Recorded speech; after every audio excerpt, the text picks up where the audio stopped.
San Diego, it's time to fire it up. From the beaches to the ballparks, from the Gaslamp to North County, no one knows America's finest city like he does. You can't just punt on a Manny Machado prime year. He's a fourth-generation San Diegan, born and raised in the heart of this community. Passionate, opinionated, and always bringing you the real talk on your teams, your city, and everything in between. Braden totally knows his stuff. He's ready for the next step. That guy is good. Live and local, it's the Braden Surprenant Show. But I think Braden's one of the up-and-coming young stars in the media game in San Diego. Now, here's your host, Braden Surprenant. And you have one last day with Skraby as your host here on the Braden Surprenant Show. Got Frank Marchese in studio with me today. I'm very happy to have Frank in here because we did some shows during the off season. He came in for some Skraby shows, which was awesome. And then he stayed for Sam Levitt's Inside San Diego Baseball. But I believe the last time Frank and I shared the airwaves together in this capacity was when we met in the middle with the Beaver Nuggets. That's the Beaver Nugs. That might have been it. Yes. That might have been the last one. It was the last one, actually. So I'm happy to have Frank in here today. We got a lot going on today. We are going to be talking to the Brewers play-by-play guy. We're going to be talking to Sam Levitt. We're going to have some fun. We're also going to be playing a little bit of a game a little bit later, Frank tells me. So we have lots of good stuff planned for this last day that I'm filling in. Braden's going to be back on Monday, everybody. He has not been fired. Before the chat gets started with that whole thing, he has not been fired. He's going to be back on Monday. Now, Padres have a massive weekend ahead of them, and I know that it's June 6th, but I woke up this morning thinking, all right, they split with the Giants. They won the 2 games that they weren't supposed to win, and they lost the 2 games that they probably should have won. And now they're going to Milwaukee with a team that's won 9 out of their last 10. And they had an off day yesterday as well, while the Padres did not have an off day. Christian Yelich has been on fire, and it's going to be an uphill battle for this series, mostly because they're still without Michael King. And so Randy Vasquez is going to be going tonight for the Padres. Chad Patrick is going to be pitching for the Brewers tonight. He's 3-4 in 12 starts, 2.97 ERA. So get ready for a low scoring game, I would hope, between Randy Vasquez and Chad Patrick. But let's go back to yesterday real quick, because Chris and I talked about it after the game, and we both came to the same conclusion that this team right now, with the players that it has on its roster, it cannot afford to make mistakes like they did yesterday. Top of the 7th, Jose Iglesias thrown out at second without sliding. Top of the 8th, Fernando hits it to center field. Brandon Lockridge does not tag up. Those are the things that are going to lose you games, and they're going to lose you games in the big games. And the Padres, they are not hanging on, because they definitely have talent on this team, but they are trying to make it through this period right now without some of their best players. But I am a little encouraged from what I saw yesterday from Fernando, from Jackson Merrill, and that's the encouragement comes from them hitting the ball real hard. Fernando hit his ball in the 8th inning at 108 miles an hour yesterday off the bat, which we talked about this stat, but there was 15 balls that have been hit to that part of the park at Oracle Park, and 14 of them were hits, and the 15th ball was Fernando's and caught. So he got a little unlucky. His expected batting average on this, Frank, I don't think I've ever seen this. 960, which expected batting average isn't an exact science. It doesn't take into account wind and weather and all that stuff. But basically it's saying that Fernando had a 96% chance of getting a hit on that. And it just tells me how unlucky Fernando has been as of late. And I think that recently, with what he's been doing by hitting the ball, he had another one the other day, 111 off the bat. He's contacting the ball, and I feel like he's getting his swag back, because he did the little bat flip yesterday, which I talked to some of my friends in the Bay Area, and they were like, why did you do the bat flip? I'm like, well, because he hit the ball as hard as he could. He thought it was going out. That's why he did the bat flip. And you guys got lucky that it didn't go out. And Fernando, though, he's looking better at the plate. And I really, really like what I'm seeing from him. Jackson Merrill yesterday in the 9th inning. Yes, it was a flyout, but he hit the ball at 105 miles an hour. So he, has been looking lost, but there is some contact there. In the 9th inning yesterday, the three, Manny Machado hit the ball at 107. Jackson Merrill hit the ball at 104. Gavin Sheets hit the ball at 108. So these guys are making great contact. They're just not able to have those hits fall in the right direction just yet. But Frank, this Padres team is going to play a Brewers team that is very good right now. And they have Christian Yelich. They have Jackson Churio. They got a lot of guys that are going to be challenges for the Padres. I think that the Padres are up for the challenge. These seem like the type of series that they end up playing really well in when their back's against the wall. But I don't know how they can. I don't know what exactly they're going to look like this weekend in regards to starting pitching. It's going to be a rough weekend as far as starting pitching, because and again we'll talk with Jeff Levering about it at the bottom of the hour. You have Vasquez, Kolek, and Bergert as your weekend starters. That, especially towards the back end of it, a little bit rougher. You have a lot more questions as far as Bergert goes. He pitched fantastic in his first outing, but it was his first one. There's more coming. Kolek was fantastic in his first outing as well, and he has been since. But still, there's a lot of questions as it comes to the back end of the rotation. Yeah, a lot of questions. Michael King, no update on him. Yu Darvish, no update on him. So they're gonna be without them for a little bit longer. I just think that right now, because they can't afford to make these mistakes, like they really need to play the small ball that they've been playing to the extreme. They need to take every single chance that they can get by moving the base runners, by sacrificing sacrifice bunts, stuff like that, just so they're not trying to come back down 2-3-4-0. And that's where they get in trouble. And so when they're playing their small ball, like they can do very well, I think that that's their way to win this series. Oh, absolutely. And it's easier said than done, because as of these last couple of weeks, it has not been good. They have a minus 38 run differential since they won 21-0 against the Rockies on that Saturday. For whatever reason, that Rockies night where they won 21-0 is the turning point for everything. It really has been downhill ever since then. They've only managed to score more than 5 runs in a game 5 times in those 23 games since then. So they have not been scoring. They have not been hitting. They went 6 for 32 with runners in scoring position this series. That's not great either.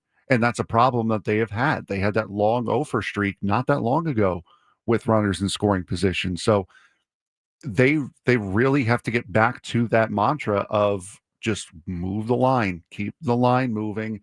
Injuries aren't helping with that, but every team has those. Just got to do what you can, find a way to keep the line moving. Exactly. That's what they're designed to do. That's what they have done. That's what they can do. But sometimes they get away from it. And sometimes they end up down late in the game and they have to make these furious comebacks. And I said this a couple days ago, and I tweeted it out after they lost. You can't walk the tightrope every night and expect to win. And then I got a lot of responses of, well, can't expect to give up 6 or 5 run lead. You're right. You can't win when you give Absolutely. up a 5-run lead. You just, it's not something that you do when you win. And it doesn't bother me. The whole thing with yesterday with Dylan Cease, like I get a lot of messages about different players, and Dylan Cease is one of those where no one is like overly angry at Dylan Cease, but they're also like, I thought this guy was great. Yeah, it's the confusion. But I don't think that he's been that terrible as of late. I mean, he was bad. I can't even say he was bad. I think that he struggled to begin the year a little bit, and then he found it. But he went 5 innings yesterday. He gave up 3 runs. He should have been out of that inning. It was a close call on whether the umpire would call that ball a strike, which would have ended the inning, and it would have taken the runners off the bases. But I don't think Dylan Cease has pitched bad. That wasn't the problem yesterday. The problem was not Dylan Cease. Manny Machado puts him on the board 2-0, and Dylan Cease ends up giving up those 3 runs, but then they didn't do anything the rest of the game, and that is what lost the game for them. It's been the offense recently. It's been the lack of run support. The pitching has kept them in the game. There have been times where the bullpen, I think back to the the Wednesday game against Miami, where the bullpen just kept gagging it up, kept giving it back. That has been more of an issue as of late, but the offense this last month has just done a full-on disappearing act that we just have no answer for right now, and they don't have an answer for it either, and it's getting frustrating to say it over and over and over again, just in the same way it's getting frustrating to hear it over and over and over again. That it's just baseball. These things happen. Yeah, and I guess if you're a Dylan Cease, not apologist, but whatever the opposite of apologist is, hater, Dylan Cease hater, you could point to the 2 walks that he gave up in that 3rd inning that ended up coming back to bite them. You could do that, but I don't put that much pressure on I don't think that Dylan Cease should shoulder all of that pressure. I think that when you give up some runs early in a game, and you are only down 1 run, I think he's putting them in a place to win. Yes. And so I don't really understand where the Dylan Cease hate comes from. I think Dylan Cease, Chris said this yesterday because we were talking about the problems right now with the Padres. And the Padres have problems with their roster because of injuries right now. Left field, they need a new left fielder. That's a whole separate thing. But Dylan Cease is so low on the list of what's wrong with this team right now that I don't even think about it, because if he goes out there and does what he did yesterday, I think they get a win, 7 times out of 10. He is low on the list, but as we'll talk about a little bit later on, he's moving up the list. As far as problems. He's moving up the list as far as problems on this team. Hey, he also got hit by a 104-mile-an-hour comebacker yesterday on his arm, which he ended up finishing the inning. So tough guy right there. But that was scary to see, because that looked like I was thinking broken elbow, something like that, which would have been terrible for the Padres, because they cannot afford to have any more issues with their rotation. But that was yesterday. We are going to flush the Giants series. They split. Now they go to Milwaukee, and we're looking forward to this series, and we're looking forward to seeing the Padres get on track. And like I said, I feel like they play these types of series well. Like when the deck is stacked against them, when they have all this stuff that's swirling around the team with injuries and things like that and bad losses, it seems like they play their best. And so that's what I think we're going to get this weekend. And when we get back on the Braden Surprenant Show, I'm Matt Skraby. That's Frank Marchese. We are going to talk about what their travel was last night and what the Brewers did yesterday, because I think these types of things have a big deal, or make a these travel oddities in the schedule do affect teams. And because I work with Tony Gwynn Jr., I know what time he gets there. And so we'll talk about that when we get back here on 97.3 The Fan.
Frank and I doing a little bit of communicating behind the seats here. Matt Skraby filling in for Braden Surprenant on 97.3 The Fan. Frank Marchese on the board. Today, we're going to be talking to Jeff Levering, the Milwaukee Brewers broadcaster in the next segment. I want to ask him about how in the world this team has completely turned it around, won 9 of their last 10. Christian Yelich is hitting nearly 340 in the last 15 games with 6 home runs and a bunch of RBIs. I don't like the timing of this series whatsoever for the Padres. And I didn't even mention in the last segment either that Luis Ariz, we don't know the status of him. We don't know the status of Xander Bogaerts, which people are going to and laugh at me. But if they lose Xander Bogaerts for an extended period of time, this is going to be a very bad thing for the team, because now you got Jose Iglesias at shortstop every single day. And if Luis Ariz isn't playing, who's playing first? Do you move Jake over to first? Do you put Tyler Wade at second and then you put Iglesias at short? Like, that is going down the rabbit hole a little bit, because we don't know the status of Luis Ariz and we don't know the status of Xander Bogaerts. But these are the things that pop in my head when I wake up at 3 a.m. and think I got a show in 7 hours. And so I'm like, oh no, what are they going to do if Luis Ariz? And then anyway. Don't wake up at 3 a.m. I can't, Frank. It's not in my brain. Like, once I go to bed, I think about the show. Like, in this new schedule, which I've talked about a couple times, it is so weird for me, because in the afternoon I have all day to think about what we're going to talk about and let the day develop a little bit. Here, I have to be ready to go at 10 a.m. when I step in here. And so I wake up at 3 a.m. and I think about Luis Ariz and Xander Bogaerts and how bad the team is going to suffer if they're not on the team because they're injured. So that's the kind of crazy brain I got going on. And it's my last day filling in, so I'm going to go wild. Probably shouldn't be thinking about Luis Ariz and Xander Bogaerts at 3 o'clock in the morning, but hey, you do you, bud. That's exactly what I'm going to do. And I also think about Mike Schilt at 3 o'clock in the morning. I also think about Fernando at 3 o'clock in the morning. I also think about all of them. You just keep digging that hole deeper that I made for you. You just keep going right down the hole. I think about David Morgan at 3 o'clock in the morning. I'll just keep going. But actually, I did get a really, really nice text this morning from my sister. She had her baby, so I'm an uncle once again. Oh, congratulations. Thank you. 3rd kid for my sister, 4th niece or nephew. Well, now we have a nephew. 1st nephew in the family. So James Thomas is the name. And I'm not going to give the last name because my sister won't even let me post pictures of her kids on my Instagram. There's no Matthew in there. I couldn't help but notice. Yeah, there's no Matthew, but there is a Thomas, and my dad's name is Thomas. Okay, that's fair. But they did not name the baby after my dad.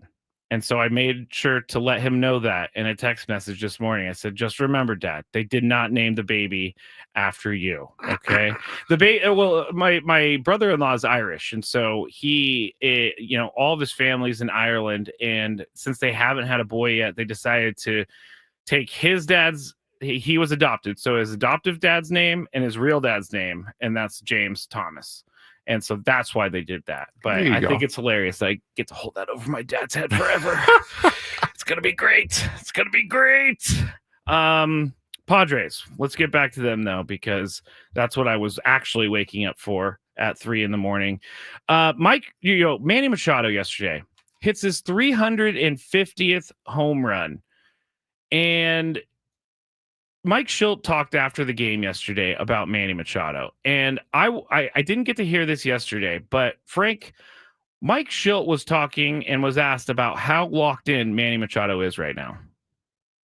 I just like the approach. If he has an at bat or two or a couple, which is hard, there's always a plan for the next one, and you can just tell what he's doing, how he's doing it, and he's got his approach matching that beautiful swing. I mean, look, that swing he put on Duvall in the 9th. I mean, the homer off Ray. Ray was good, man. I mean, there was some pitching in this series, Jack. Ray was good, scooped him out of there, and stayed on top of that fastball away to Duvall is a great sign. So Manny's clearly in a good place. He is clearly in a good place. It was nice. Like Tony's always said, when Manny is hitting the ball the opposite way, that's when you know he's locked in. And it almost seems like Manny is just right now. It seems like he is one with the bat. He just is able to hit everything, and he's locked in. And he has been locked in all year. He's had a little bit of struggles, but not really struggles enough for us to really talk about. But he's hitting over 300. He's starting to hit for power. I mean, he's been great this year, all year long. And so for the Manny haters out there who think he's not clutch and all that stuff, without Manny Machado, this team is nothing. Oh, absolutely. 100%. He has been the best hitter start to finish. Well, start to where we are now. Yeah. For the Padres this season. He's been over 300 the entire year, which again, it's not something that we're used to seeing him doing. We usually once the schedule kind of turns to June, now is when he starts hitting. Now is when he starts hitting for power. It has been all year. It has been constant for him so far this year, and he's having, as we brought up on your show on Wednesday, he's having an MVP caliber year. If everything stays the way they are, Padres make the playoffs, he could be in the MVP conversation this year. He could. And I see these complaints, and I haven't really been on the chat today, so I don't know if anybody's saying this today, but I see these complaints yesterday, and Chris had the same complaint about Manny, and he would say, well, Manny didn't tag up or try to at least tag up in the ninth inning to go from first to second on that deep Jackson Merrill fly ball. And I'm like, are we just looking for things to be mad at? That sounds like I don't understand. Like, why is that a topic of conversation? Because number one, I'm not a baseball historian, but I don't think that happens as often as we think. I don't think many people can go first or second, let alone Manny Machado. I don't understand why we keep finding reasons to be mad at Manny. The reason that Manny's season probably isn't being talked about as much as it should be is because they haven't been able to capitalize on some of his big games. Same with Gavin Sheets. They always lose the big Gavin Sheets games. And the few, unfortunately to say, Fernando games that we've seen here recently, they have not been able to capitalize. It's just been an overall overarching problem with this offense, that one guy gets hot and then just the rest of the team just cannot pick it up. And the starting rotation's done their job. Bullpen, for the most part this year, has done their job as well. It's been a constant struggle with this offense, especially since that 21-0 game 5 days ago, that they just have not been able to get it right. Yeah. And I think if this weekend if they don't take this series this weekend, I think that there has to be some lineup changes, because Manny can and cannot carry this team on his own, because Brandon Lockridge, not an everyday player. No, you know, he's a great guy off the bench. He's a good defensive replacement. He's a good base runner. Tyler Wade, even though I love him, he's my MVP. He's not an everyday player. And these guys, like Manny Machado, can make up for one of those guys, but I don't think he can make up for two of those guys, three of those guys. He's doing his best at making up for those guys. But I mean, that's like when someone texts me or DMs me and said, this team is awful, I'm like, give me the reason why they're awful. Well, they keep losing close games. Well, they've also won some close games too, and they've been missing some of their stars this year. They made it through a stretch without Jackson Merrill and Jake Cronenworth, and then Luis Ariz for 7 days. Like, this team is good. They're able to withstand some of the stuff that happens through a season, but like the expectations are just insanely high for everyone. I don't understand why people can't understand that this team is not a complete team right now because of injury. And as I mentioned on Wednesday, I think it was, this team started off so hot. When you go 14-3 in your first 17 games, you are in the stratosphere as far as what you should be able to do. This team has come crashing back to earth, back to where we expected them to be before a pitch was even thrown this year in spring training. We expected this team to be a middle of the pack team in the NL West. We expected them to be fighting for the third wild card spot. That was I did where not expect that. that was where this team was projected to be. And now they're there. I would push back on the third wild card spot, but Second or third. yeah, We'll give we it that. definitely came into the year thinking the division was out of reach, and it could still be out of reach because there's a lot of games left. There's over 100 games left, and that's a lot of time for both teams to go on runs and or go on losing streaks as well. But excuse me, my allergies are getting the best of me today. My voice is all crazy. Attaboy. But yeah, so when we went to break, I was talking about the schedule oddity. So last year, because I'm a nerd and I track the Padres playing, and it's not because I have a control freak issue or anything like that. You don't have a control freak issue. I love flightaware.com. You can look up different routes. You can find these things. I am not going to publish how I find this plane because you can go do that if you want to. But I looked last night right before I went to bed. They had not even landed yet. And so they got in probably around midnight Central Time. They are probably getting to their hotel around 2 in the morning and getting their bags and getting into their rooms and everything like that.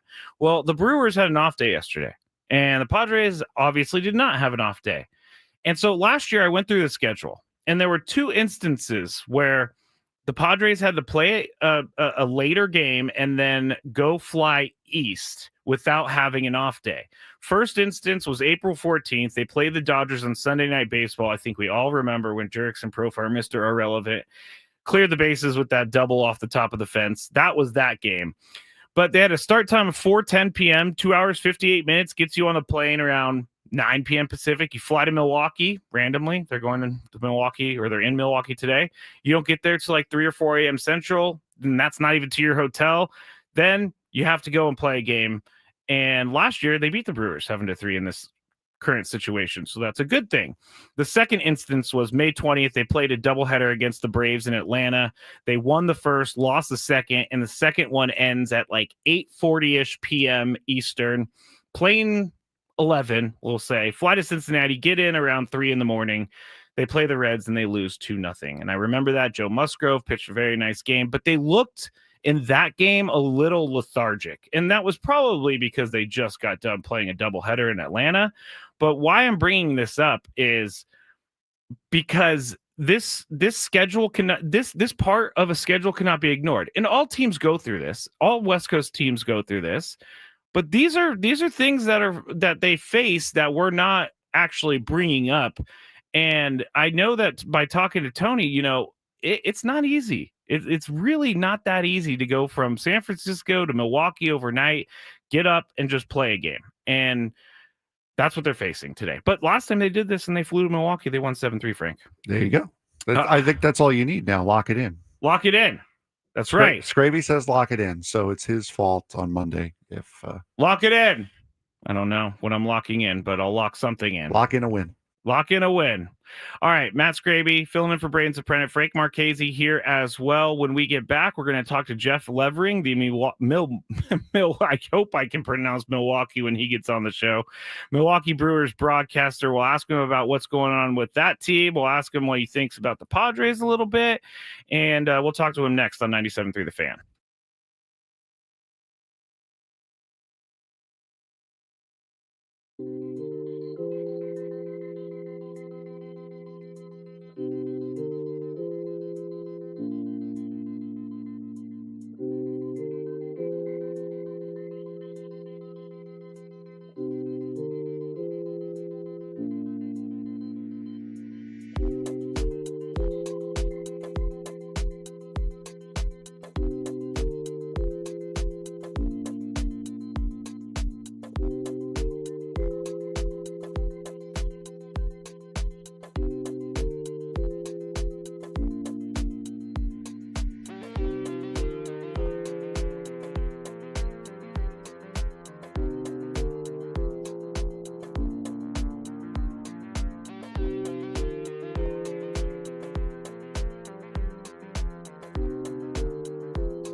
We're going to talk to Milwaukee Brewers broadcaster Jeff Levering here shortly on 97.3 The Fan. I'm Matt Skraby, filling in for Braden Surprenant. He will be back on Monday. Frank Marchese here with me as well. And while we're waiting to get a hold of Jeff Levering, I want to bring up one of these scam texts. Have you gotten these recently, Frank? I know everybody gets I'm these. sure I've gotten a bunch of them. Do you know how I know this is a scam? It says, when I went to Southern California, you said you'd take me surfing and hiking. Tell me you don't know me by telling me you don't know me. So I didn't even open that text because I've never told anyone I would take them surfing. Maybe I said hiking. Definitely not surfing. You said it, not me. Definitely not surfing. I was actually talking to someone about surfing the other day, and I have tried it in my life. I have. I did a whole summer of surfing because I really wanted to get I wanted to catch the bug. I wanted to be a surfer because it's number one, great exercise. You get outside.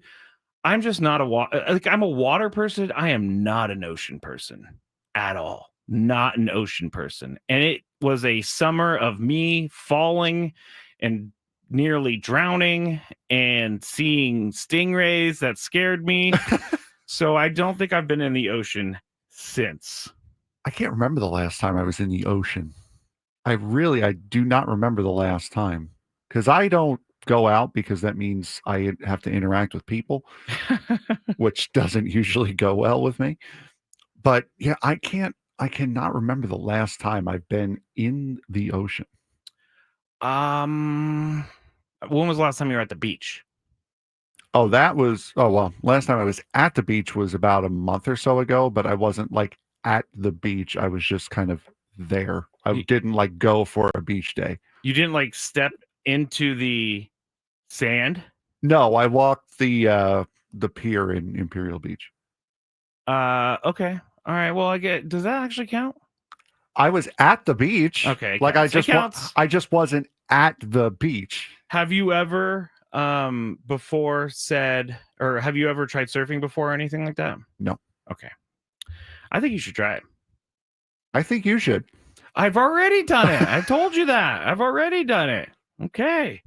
Anyway, the ocean is not for us here in studio. No. Well, I mean, I don't know that any of us on the station are really ocean dwellers. I mean, I don't mind it. Like, I'll go out on boats. That's fine with me. But I'm not like hey, I have some free time. Let's take a swim kind of guy. Yeah, I'm not a take a swim either type of guy. Like, whenever I see movies and there are like characters that get up and just jump in the ocean and go for a swim, I'm like, that's not real. Like, this is how Jaws started. Yeah, it is how Jaws started. Someone took a swim and they ended up getting eaten by the shark. Yes. All right, we're going to talk to Jeff Levering here in just a second. But Chad Patrick for the Brewers, just kind of looking through some of his numbers and some of his games last night, and he's not a bad rookie whatsoever. He has a 57-18 strikeout to walk ratio in his 13 games this season, 63 and 2/3 innings. That is not what we want here as a Padre fan, because that is something that we see a lot. We see the Padres facing these guys that we have never heard of before, and we see them struggle to hit. But I'm seeing on the chat that I'm dooming. I don't think that I'm dooming at all. I'm just bringing up the facts. Like, someone said I was dooming because of the travel. Oh, you've already told them they've lost the game before they even played it. That is not true. That is not true, because I said that they beat the Brewers last time this happened. But Chad Patrick, they're going to have to get to him early. What the Padres need to do and what they are successful at is when they get into the bullpen, they're really good at making things happen. And we saw it in San Francisco. They get to the bullpen, and Camilo Duvall gives them the game basically on, I believe, Tuesday night, and then tried to give them the game yesterday. And if I was dooming, I would be like, those are the losses that are going to keep you out of the playoffs. And I'm not saying that at all, because there's so much time left.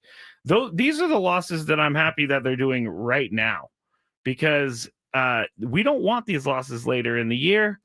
It hurts a little bit extra because the Giants are a division opponent, and the division is already hard enough to win as it is, and they need those tiebreakers. And so that is why these last 2 games are extra bad for them to lose. But overall, they still are 9 games over 500. And I don't find a problem with where they are right now. No, but if you want another silver lining out of this series and out of these last 2 games, while you didn't gain any ground because it was a 4-game set, you didn't lose any either. So San Francisco is right where they were now that they were at the beginning of the week when you started playing them. So it's not great when you could have had a 2 or a 3 game gap on them. You didn't lose anything to them, which I think is a little bit more important. I get that. I do. The one game I will say that they lost was Wednesday's game when they had a 5-run lead or a 4-run lead. Yeah, and that one got away. You can't lose games like that. You're going to lose 1-run games. That is going to happen. And that's something that the Padres are actually in 1-run games. They're really good. And I like my chances in a 1-run game with the Padres, and they won 2 extra inning games this week already. I'm not dooming people. Prolific says Skraby already saying it's going to be bad without Xander and Luis. Shaking my head. That's dooming. That is not dooming. That is reality and factual. So I don't understand why people aren't seeing or hearing what I'm saying and thinking, yeah, that's just a fact. Like if Xander and Luis Ariz are out of the lineup, then it's going to be bad for the team. That's just a fact. It is. I'm also being accused of flip-flopping from last night to today, and I don't think I'm doing that at all, because someone said you were agreeing with Chris when he was pointing out the base running mistakes like Iglesias as well as Machado and Lockridge not tagging, and now you're saying it's nothing bad. That is not what I said. I said those are the games those are the mistakes that lose you games. Like, people hear what they want to hear, Frank. They hear what they want to hear. They're always going to hear what they want to hear. And because it's Friday and because I woke up at 3 a.m. thinking about Mike Shilton, Manny Machado, I'm fired up today. And I am ready to take on anyone who is going to get in my face. So if you're going to get in my face, I'm going to get in your face. Oh, I need to take a breath, man. Probably should. It wouldn't hurt you. It wouldn't hurt me. My heart needs to, go back to a little bit of normalcy here. So I'm going to woosah. Woosah. All right. I've woosah'd. We're trying to get a hold of Jeff Levering of the Milwaukee Brewers. So we will do that as soon as we can. If we can't, no big deal. But we will get there. Rob Manfred. Actually, real quick, let's talk about what happened with the NBA Finals last night. So Pacers, OKC pretty much had that game handled the entire time. And then at the end, Halliburton sinks that shot with like 0.3 seconds left, and the Pacers steal a game from OKC. And that, if you're an OKC fan, you got to feel a little sick about that, because it was the turnover ratio was pretty insane for this game. And if you're going to turn the ball over as many times as they did, I'm trying to find, I had it written down. I was ready to go. Let's see. They had 6, 9, 11, 16, 17, 20, 23, 24 turnovers the Pacers had last night, which you should win every single time if you turn the ball, if you're the Thunder and you create that many turnovers. But Tyrese Halliburton is very, very good. Very good. All right. Let's see. We're pivoting now. It's okay. Frank is going crazy on his phone right now, trying to track everyone down. Frank is feeling the heat that I feel all the time, which there's no heat involved. But what I was going to ask Jeff Levering is about Christian Yelich. He, as I said, is starting he started slow, but in the last 15 games, he's taken it to another level. He's hitting nearly 340 with 6 home runs, and he's been huge for that team. And I think he's calling in right now, sir. But, well, we're going to ask him right now, actually. So once Frank gets in there. Oh, hi. Is this Jeff Levering? Are you on with us, sir? Yeah, sir. Thank you. Sorry about that. Thank you so much for joining us today. Appreciate your time. Yeah, my pleasure. Sorry about that. The old phone numbers and all that stuff getting lost in translation. No, I've definitely heard this before because our phone number, we have tried to get it so that it doesn't it looks like a bad number, and so we're trying to fix that. Yes, it does. Yeah, I know. It does. Well, thank you for giving us a call back. Appreciate that. Yeah. I just want to start with this, Jeff. Brewers, they've won 9 of 10 lately, or after struggling to start the year. What has been working for them all of a sudden? I tell you, it's a combination of everything. I mean, if you look at who's been hurt, who's been active, who's not been active for the Brewers, you'd say there's no way this team is even a 500 team. And the way the Brewers have been playing, they're a few games over 500 at this point.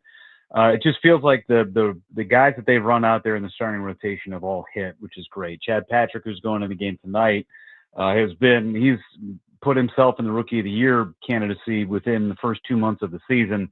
And the offense has not been outstanding, right? They've missed a lot of the home run clout. They've got some guys that have hit the ball out of the ballpark, but it's not consistent.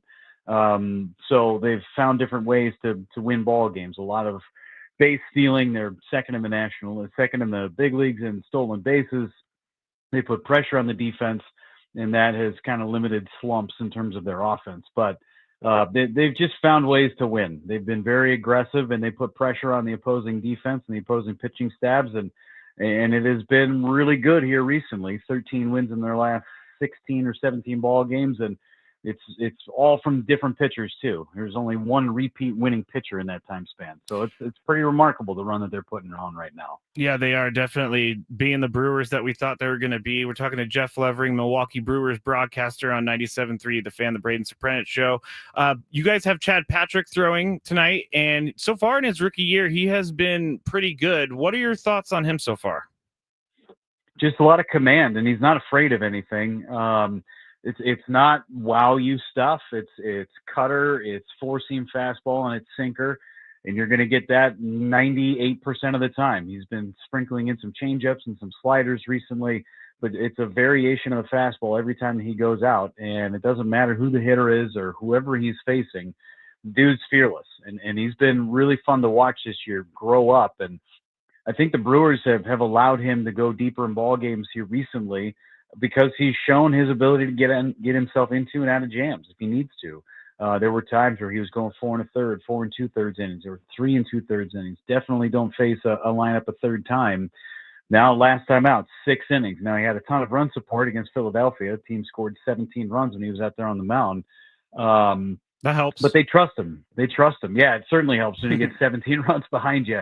You can pitch with a ton of confidence. But he's been great. And a guy that nobody really expected to not only break camp with the team, but have, at this point, 12 starts as we turn the calendar over to the month of June. Talking to Jeff Levering here, Milwaukee Brewers broadcaster, 97.3 The Fan. I want to talk about Christian Yelich real quick, because Christian Yelich has been one of those players who MVP caliber and then struggled with some injuries, and he started slow this year, but in the last 15 games, he's really taking it to another level. He's hitting nearly 340, 6 home runs, I think 15 RBIs. What was the change for him? I think just trusting himself. He had the back surgery last year that cost him the final 2.5 months of the season. And he had somewhat of a normal off season this year coming back from the injury. But I think it took him some time to trust that his back was going to be all right. The other part of it is he's done the majority of his playing time as a DH. And that is a huge mental hurdle that someone who's never done that every day needs to conquer. He's figured out, and it took some time, but he's figured out what he needs to do in between at bats. So he's not just sitting there and stewing on if he got out in his last plate appearance, what he can do to be better. I think he's figured out his rhythm and the way that he needs to go about his ABs in the course of a day. That's a big part of it. The other part is he's not hitting the ball on the ground as much as he was early on in the season. If you look at the stretch, it's balls in the air, and typically when he hits the ball in the air, it's going to get out of the ballpark. But it's a lot of line drives, a lot of solid contact, and he's walking a lot more. He was not walking. He was striking out a ton early on in the season, but now he's balanced his way back to what he was at the beginning, the first 4 months of what he was last season. Talking Brewers with Jeff Levering, Brewers broadcaster, 97.3 The Fan. And we have our own Jackson here in San Diego. You guys have your own Jackson out there in Milwaukee. And Jackson Chourio was really good last year. He didn't get as much run in the Rookie of the Year race that I think Brewers fans wanted to see. But do you think that is something that is fueling him, or what makes him tick? Because he's an interesting guy to me. Yeah, the first 2 months of last season, there was a lot of conversations, not just in Milwaukee, but around the league, and why is he still up in the big leagues? There were a lot of people that were calling for him to go back down to the minor leagues, but the Brewers made a decision, sink or swim.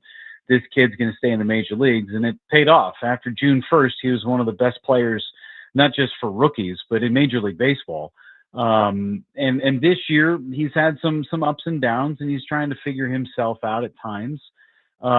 He's playing center field now, which he had never done in his life. He's a converted infielder, so him being in the corner outfields last year was still a challenge for him. So moving over to center field after Garrett Mitchell got hurt, that's a big learning curve. And you saw when he was in there every day in center, his production dipped offensively. Now he's starting to feel comfortable in center field. Production is going up, and I don't think that's an accident. I'm not sure whether he's fueled by the fact that he was third in the National League Rookie of the Year voting. I think that's where he should have been. And Jackson Merrill more than likely should have won the award if it weren't for Paul Skeens and what he did for the final few months. But I mean, Jackson Merrill from day number one until the end of the season was as consistent a player as there was in the big leagues. And for Jackson Chourio, he did it for the final 4 months. So there was 2 months where he wasn't the best player. So I understood why he finished in third. But he's still 21 years old. He's a young kid. He's the youngest player in Major League Baseball right now. He's still just trying to find his footing and where he fits. But man, is he talented. He's very talented. Talking to Jeff Levering, thank you so much for your time today. I have one more about Pat Murphy, your guys' manager, and he won Manager of the Year for the National League last year.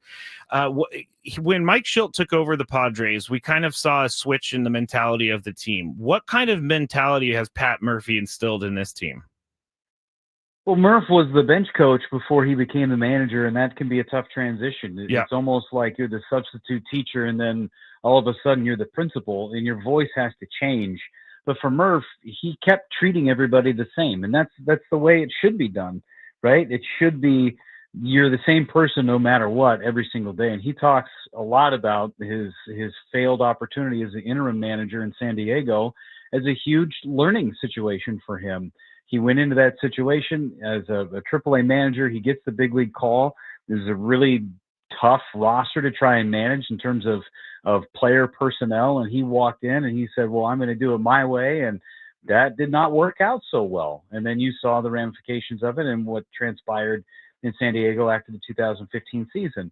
But for Murph, as soon as he stepped into Milwaukee, he's been the same guy. And even though he's the manager, he has more things that are on his plate. He still allows the players to police themselves. And Murph will be the first one to tell you, listen, I get the accolades and I got Manager of the Year, but my players make me look a lot smarter than I am. And I think there's a lot of truth in that. But I also think he doesn't give himself enough credit. He's a great human being. He's a great baseball mind. He can go on some tangents that are a blast, and you're going, wow, where's this going? I have no idea. So let me tune in a little bit more. But he deserves all the credit that he's getting, and keeping the Brewers train on the tracks this season has, for the first 2 months, has been a Herculean task. And he's done it not just with the wins recently, but he's done it with grace, and he's been able to keep his mentality where it needs to be for this team. I lied. I have one more quick question, and we're starting to talk about the trade deadline here in San Diego. What are the Brewers, you think? I know it's probably too early to tell where they're going to go, but do you think that they'll be active at the trade deadline this year, trying to acquire some guys to complete this team? The Brewers have always been aggressive come the trade deadline, especially when they've been in it. They have some flexibility within their payroll if they needed to add. I'm sure they will. It's just a matter of where they feel like that fit is. And the Brewers have been very consistent in the last decade of making sure they get the right person. It's not just, okay, well, this guy could really help our team, but if he's not going to be good in that clubhouse, it doesn't make sense. So the Brewers are going to be I have a sneaky suspicion that they will be very active in the next 2 months. But who that person is going to be, that's a great question. All right. Well, thank you so much for your time, Jeff. Appreciate you picking up our phone call, even though it looked like a bad number. And hopefully we have a good series ahead. Yeah, it should be a lot of fun. Thanks for having me, guys. That's Jeff Levering, Milwaukee Brewers broadcaster here on the Braden Surprenant Show, 97.3 The Fan. Thanks to him for picking. Like, I've heard a couple times from guests before that our number comes up a little weird. So I've told Adam we're working on it. But Jeff seems like a very lovely gentleman, and I am happy that he gave us a call back. So thank you to Jeff for joining us. All right, we're going to head to break because we are over. This is the Braden Surprenant Show. I'm Matt Skraby. That's Frank Marchese. Back with more Oh, there's some music. Okay, back with more Padres talk on 97.3 The Fan.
All right, I feel shot out of a cannon today, and I said the word shot. Okay, everybody, before we get any people typing it in the chat. Oh, Skraby said this. I feel like I'm shot out of the cannon today. Also, I think it's because I went with a venti iced coffee with 2 espresso shots. So I think that's the problem, Frank. I'll strap you down. Don't worry. Yeah, I need to be strapped down because I am fired up right now. And if you're going to come at me in the chat, you better be ready for me to come back at you or on the phones or anything like that, because everybody's saying I'm flip-flopping. I may flip-flop sometimes. I'm not going to say I don't flip-flop because that's not true. I do. But I wouldn't call it flip-flopping. I would call it more of developing the conversation in my head. And so I don't know about you, Frank, driving is when my thoughts come to me, which is the worst time for it because I cannot write it down. But I think about certain things that I've said on the show, and then I kind of revise it a little bit. That's why I've come back saying that I've been too hard on you, Darvish. I don't think that it's exactly flip-flopping, because you can evolve your thought and opinion over time. In the moment, I may be saying one thing and then I think about it for the next 12 hours and I feel a different way. I guess that might be the definition of flip-flopping, but I don't call it an actual flip-flop. The best way to do it, at least that I've found, is to talk to yourself, which I do that all the time, which made me realize I'm not as interesting as I once thought I was. But no, it's sometimes as you think and as you sit and think about a situation more, you tend to think about more things, and you tend to pick up on an angle that maybe you didn't have before. So it's evolving your thought. Yes, evolving the thought is what I'm calling it. Everybody else is calling me a flip-flopper on the chat, which is fine. You can call me a flip-flopper. That's fine. I guess Braden calls it a windsock. No, being a windsock is just going with whatever the popular thing is to say. That's okay. being a windsock. Well, that's definitely not me. Just not having an opinion, period, and just going with whatever is being said. Oh, going where the wind blows, yes. Kind of thing. Okay, I'm definitely not that. I'm the contrarian of Gwen and Chris. I mean, everything naturally just is contrarian for me. But I think it's okay for all of us to evolve our thoughts. Exactly. That's how you grow as a person. Yeah, I don't think that's something I say. Okay, let me take that back.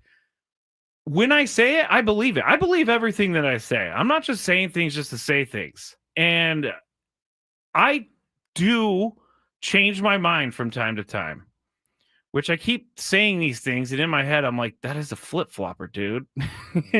And I can't get out of it. But I don't want to call it that. No, being a flip-flopper is saying a year ago, yeah, this is the greatest contract that the Padres have ever signed for you, Darvish. And then coming back on today and going, I've always said that this is the worst thing that the Padres have done, was to sign you, Darvish, for this. No, that's being a flip-flopper. I have always said that Xander Bogaerts has the best contract on the team. I've always said that. I'm going to go on that side. Maybe it will motivate. Maybe some sort of good juju will get out there. I don't know. I could see the smoke from how much flip-flopping that's going on there with that one. I should just be wearing flip-flops right now. I'm not, Chris comes in here in flip-flops almost every day, so he's the flip-flopper. But Skraby is just adjusting his cranium to the moment, says Gonzo in the chat. Adjusting my cranium to the moment. I do kind of like that. That's a fantastic one. I like the word cranium. And anyway. All right. Let's talk real quick about some of the guys that are on the IL. In the next segment, we're going to be talking about the automated ball and strike system. Might be coming, may not be coming. Also, Rob Manfred all of a sudden realized that the deal that he had with ESPN for TV was a good deal. And now he regrets not going forward with that deal. So we're going to talk about that on the other side. But Rob Manfred, he keeps proving to me that he is a windsock. He's a numpty is what he is. A what? A numpty. It's a nicer way of saying an idiot. Okay, I don't think that's nicer. It's a more it's jarring word. No, it's nicer because again, you had no idea what it was. So I could have called you a numpty. You had no clue. You'd have thought it was something good, and you just move on. My mind went straight to Humpty Dumpty. Close. Okay, It's in the Umpty family. Okay, it's in the Umpty family. I like that. All right, the injury bug, as we've talked about in the first hour, has hit the Padres hard. As I said, Yu Darvish, Michael King on 15-day IL with no timeline. Matt Waldron, Brian Hoeing. Matt Waldron has been optioned to AAA. So he's off the rehab assignment. Yes, now. he's off the rehab assignment. Now, Brian Hoeing is someone who we've been hearing about all year, and he's going to be a long relief guy. They need a long relief guy. They also kind of have a long relief guy now in Sean Reynolds if they want one, because he seems to be able to go he's definitely able to go 3 innings if the pitch count works out and all that. But Brian Hoeing's going to be a pretty good addition to this team when he gets back. I haven't heard much on him recently, but everything that I've read has him trending in the right direction. Jason Hayward is also still on the 10-day IL. I'm not sure when they're going to bring him off of that, if they're going to bring him off of that.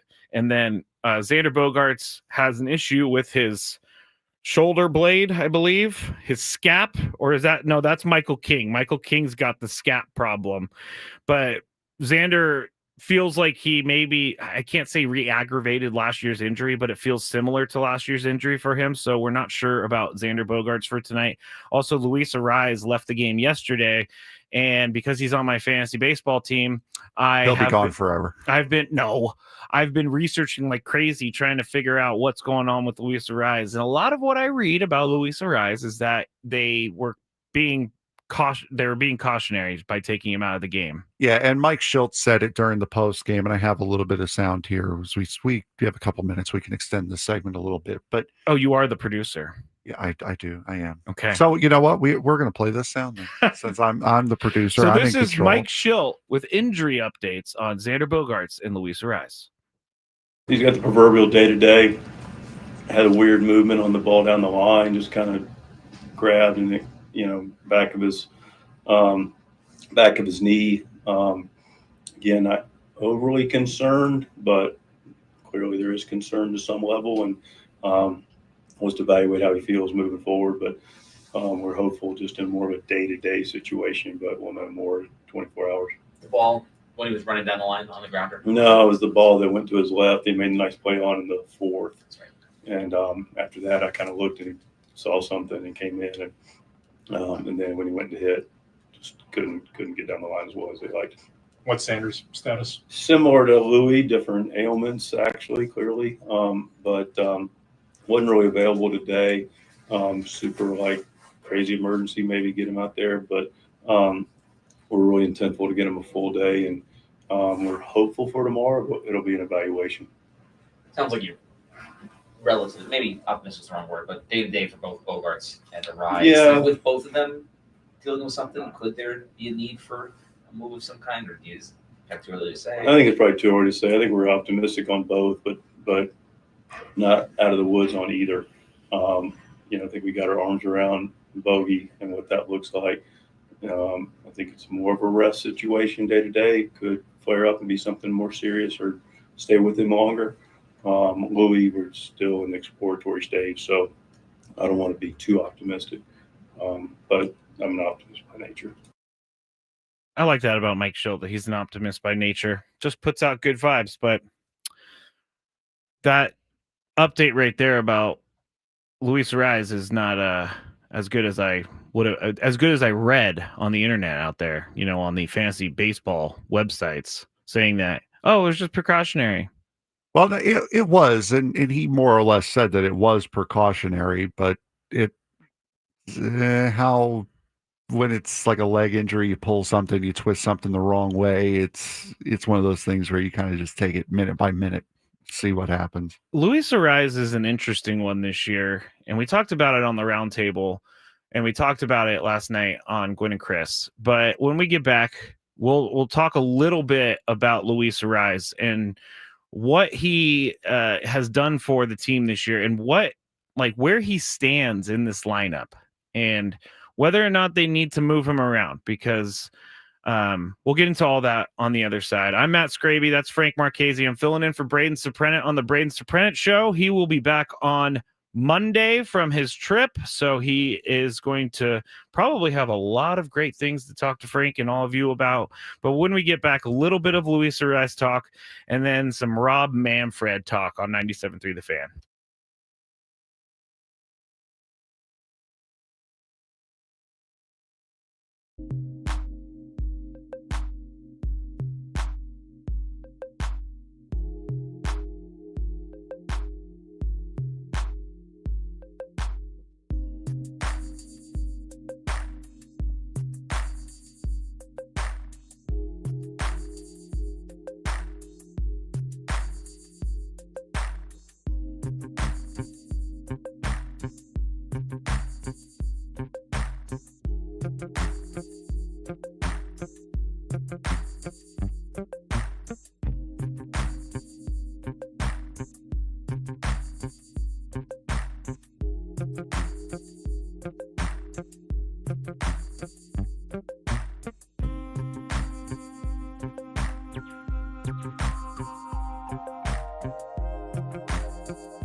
Matt Skraby filling in for Braden Surprenant on 97.3 The Fan. Frank Marchese here as well in the Odyssey Palace. And we are going to talk about Rob Manfred in this ABS system for 2026 in just a second. But got to talk about Luis Arraez for a second. And here's what we talked about on the roundtable yesterday, Frank, and on Gwyn and Chris. But Luis Arraez, like, he is... I love Luis Arraez. I think he's great for this team. But, you know, people were getting in my ear all offseason about how Luis Arraez doesn't fit on this team. And I thought that was, I didn't think that was a correct statement. I think that he does fit on this team, but I think he fits on this team when he is hitting like what he did last year. And he hit, let's see, on the Padres, he hit 318 last year.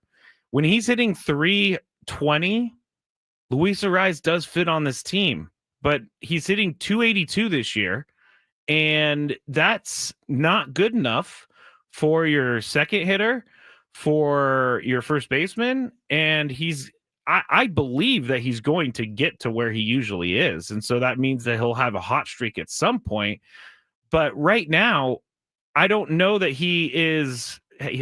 I don't want to say not helping, but I don't know that he is helping the offense in the way that he was designed to. And I think that's a problem. As soon as he is able to turn it around, he'll be, I hate to use it this way, but he'll be more valuable to them. But when he's hitting 320, it works. When he's hitting 282, it doesn't really work. I mean, it's not all that far off. I mean, you take a look at any other hitter in the lineup, you'd take a 282 season. Yes, you would. And that's a 282 season starting how he started. What did he go? For his first 21? It was pretty crazy, actually. So the fact that he's gotten it up to 282 so quick and has been so close to 300 as long as he has been, that's a pretty good run. Now, is he getting to 3 hits a game the way we're used to seeing? No. But he's getting on base. He is trying to do his best.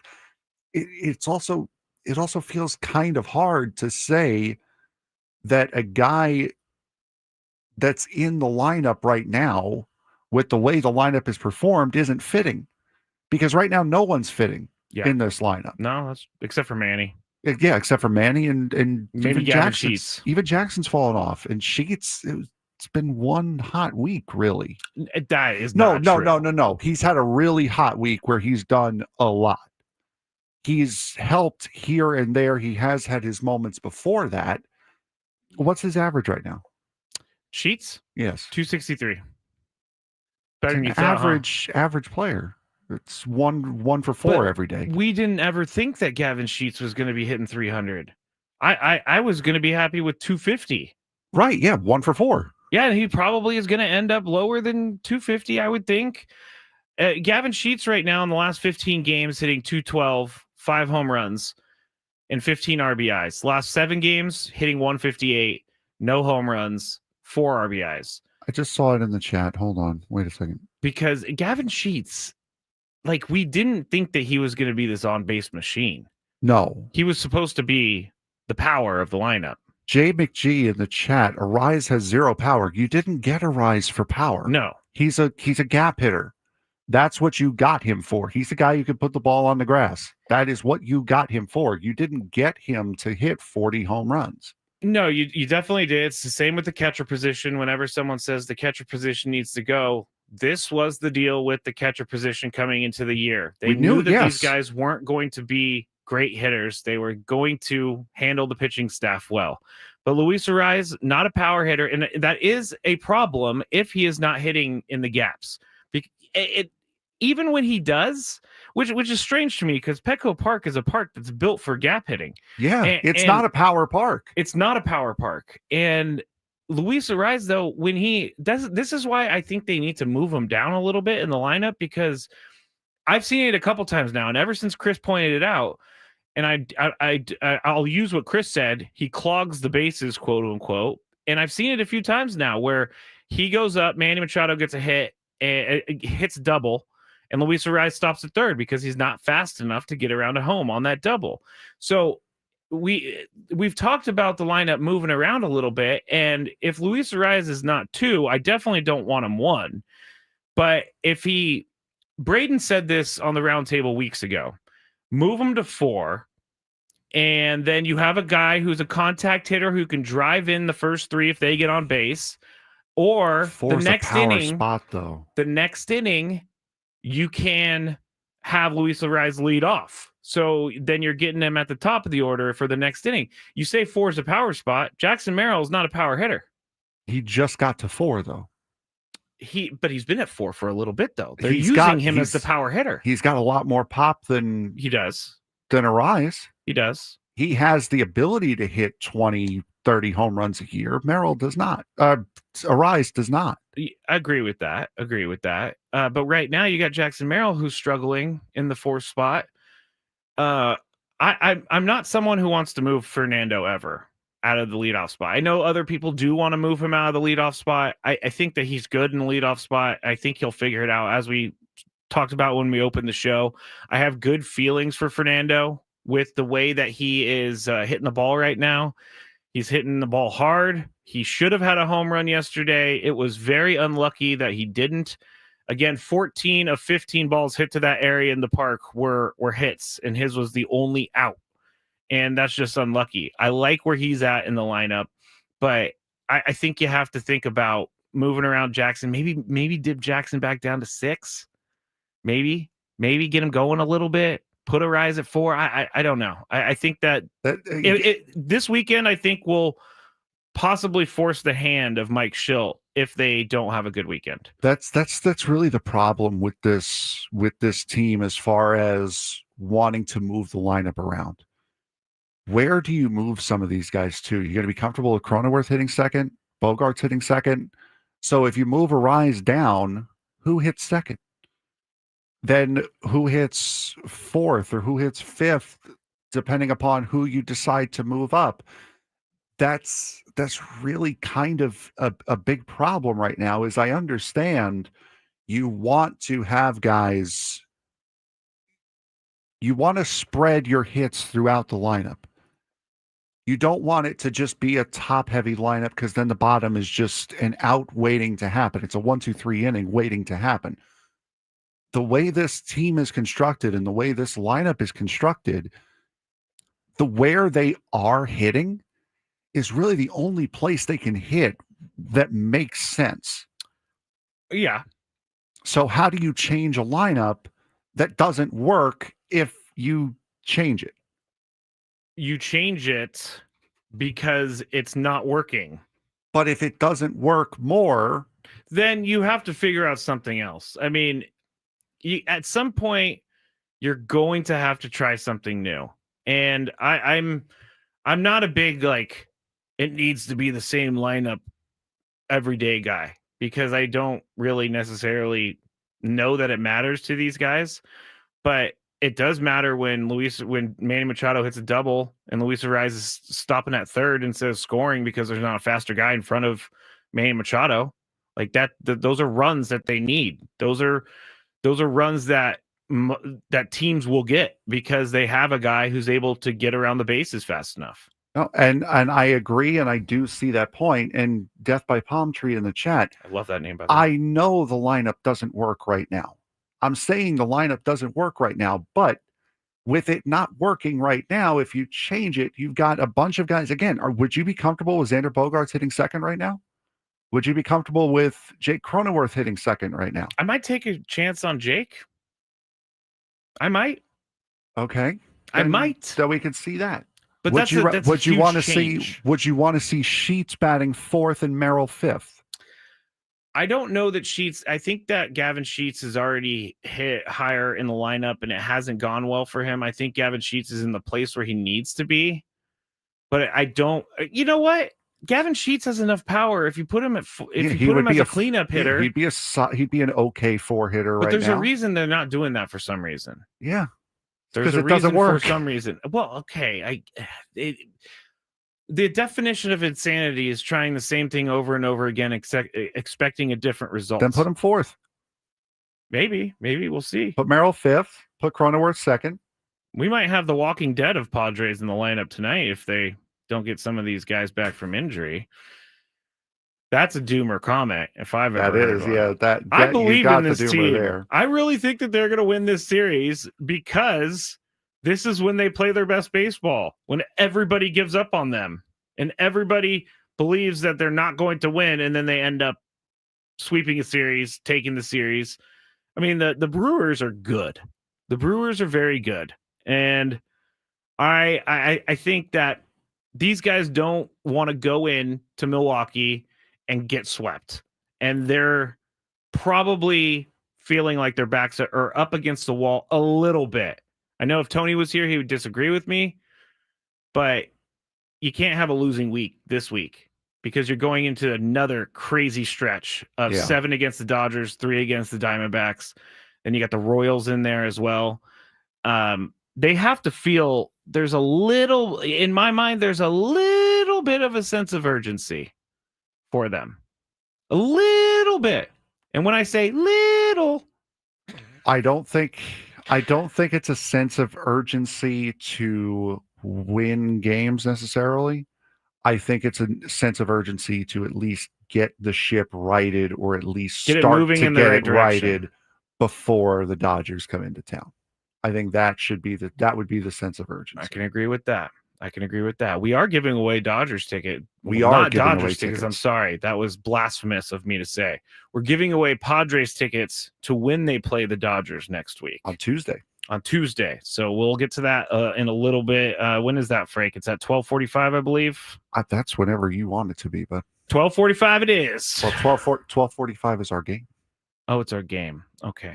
Just stay tuned because we will have those tickets for you. We will give Dodger tickets away at some point. You just blasphemy too. Sorry. I'm going to say it's the team coming in. That's so if it's like we're going to be giving away Royals tickets soon, I'm sure. Because I think it's a given that we're going to be giving away Padre tickets. Okay. I'd rather know who they're playing. You know, I heard Ben Woods this morning say they want to make sure they fall into the right hands because there are Dodgers fans listening. Yes, there absolutely are. And we can't really do that because it's against the law for us to handpick people when we're supposed to give them away randomly.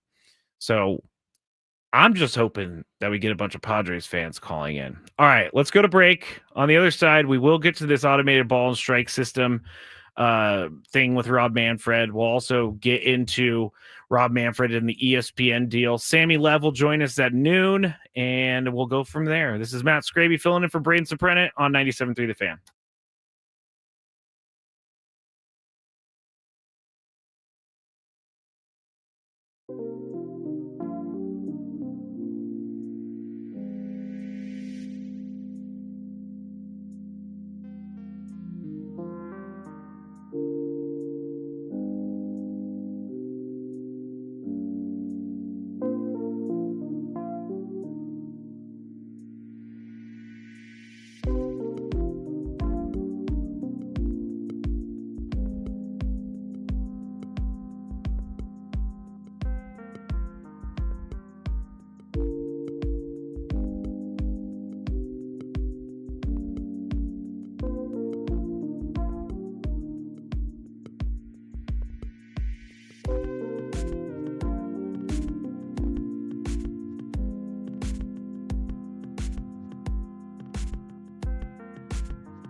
We're going to talk about Aaron Rodgers in just a second in the sports thread, but Andrew Perloff's little 30-second minute right there, or 30-second minute, that makes no sense. Well, no, it's called Sports it's Minute. called the Sports Minute. Sports Minute. I couldn't be more underwhelmed by Steelers Jets to start the year. Like, that does not really get me excited for the first weekend of football. Come on, dude, be pumped. I'm not going to. It's the NFL, man. What is wrong? Who is that? What is that voice? I hate the NFL. You do? I cannot stand the NFL. How did I not know this about you? Yeah, it's how can I miss you if you don't go away? And the NFL never, ever, ever, ever, ever I was gonna say goes away. Okay, all right. We'll talk about Aaron Rodgers in a second, but I did not expect for that opinion from Frank. I thought I don't know why I didn't know that Frank is not an NFL fan. I like football. I like college football.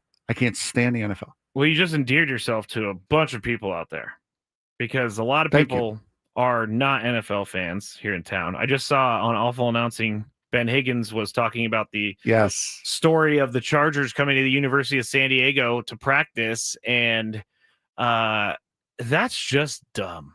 It is just dumb. Agreed. I don't like, in this case, for a long time, and maybe the last like 2-3 years, I've said, all right, it's time for me to move on from making fun of the Chargers. It's time for me to move on from doing all that stuff. But then you go and you do something like this and totally not redeem yourself. Just when you make it's kind of hard to, especially when you make it so easy.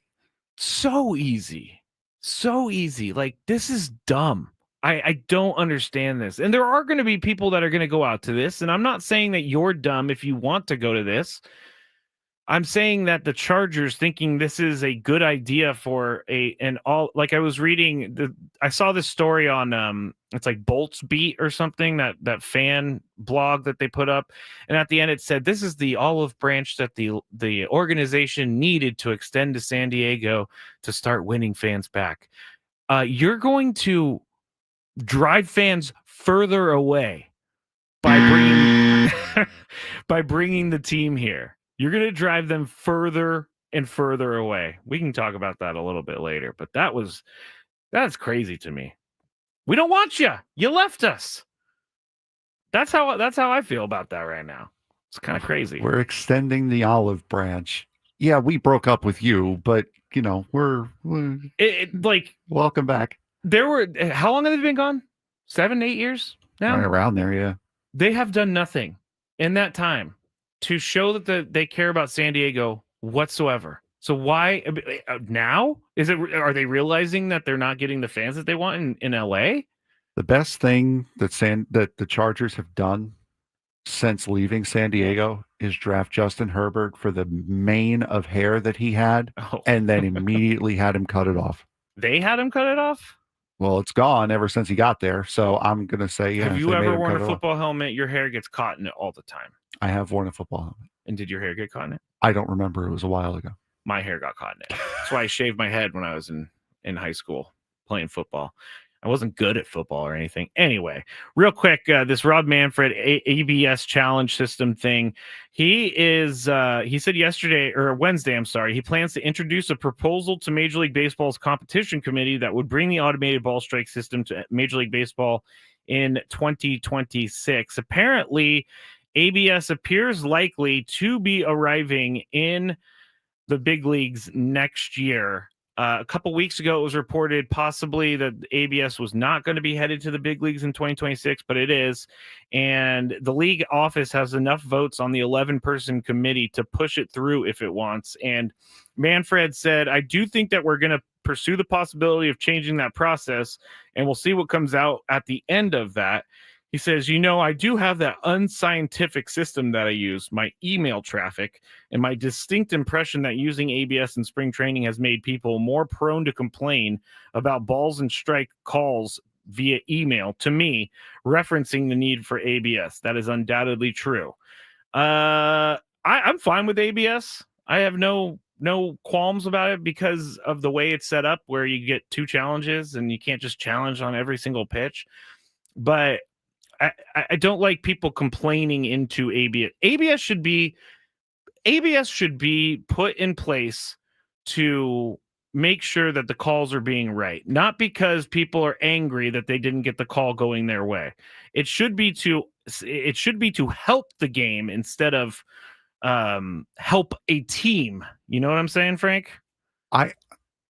There's parts of the ABS system that I like, and parts of it that I don't like. I don't like the 2 continuous challenges until you get 2 wrong. Yeah, you get your challenge back if you're right. That feels like way too many. I think 3 challenges total period is good.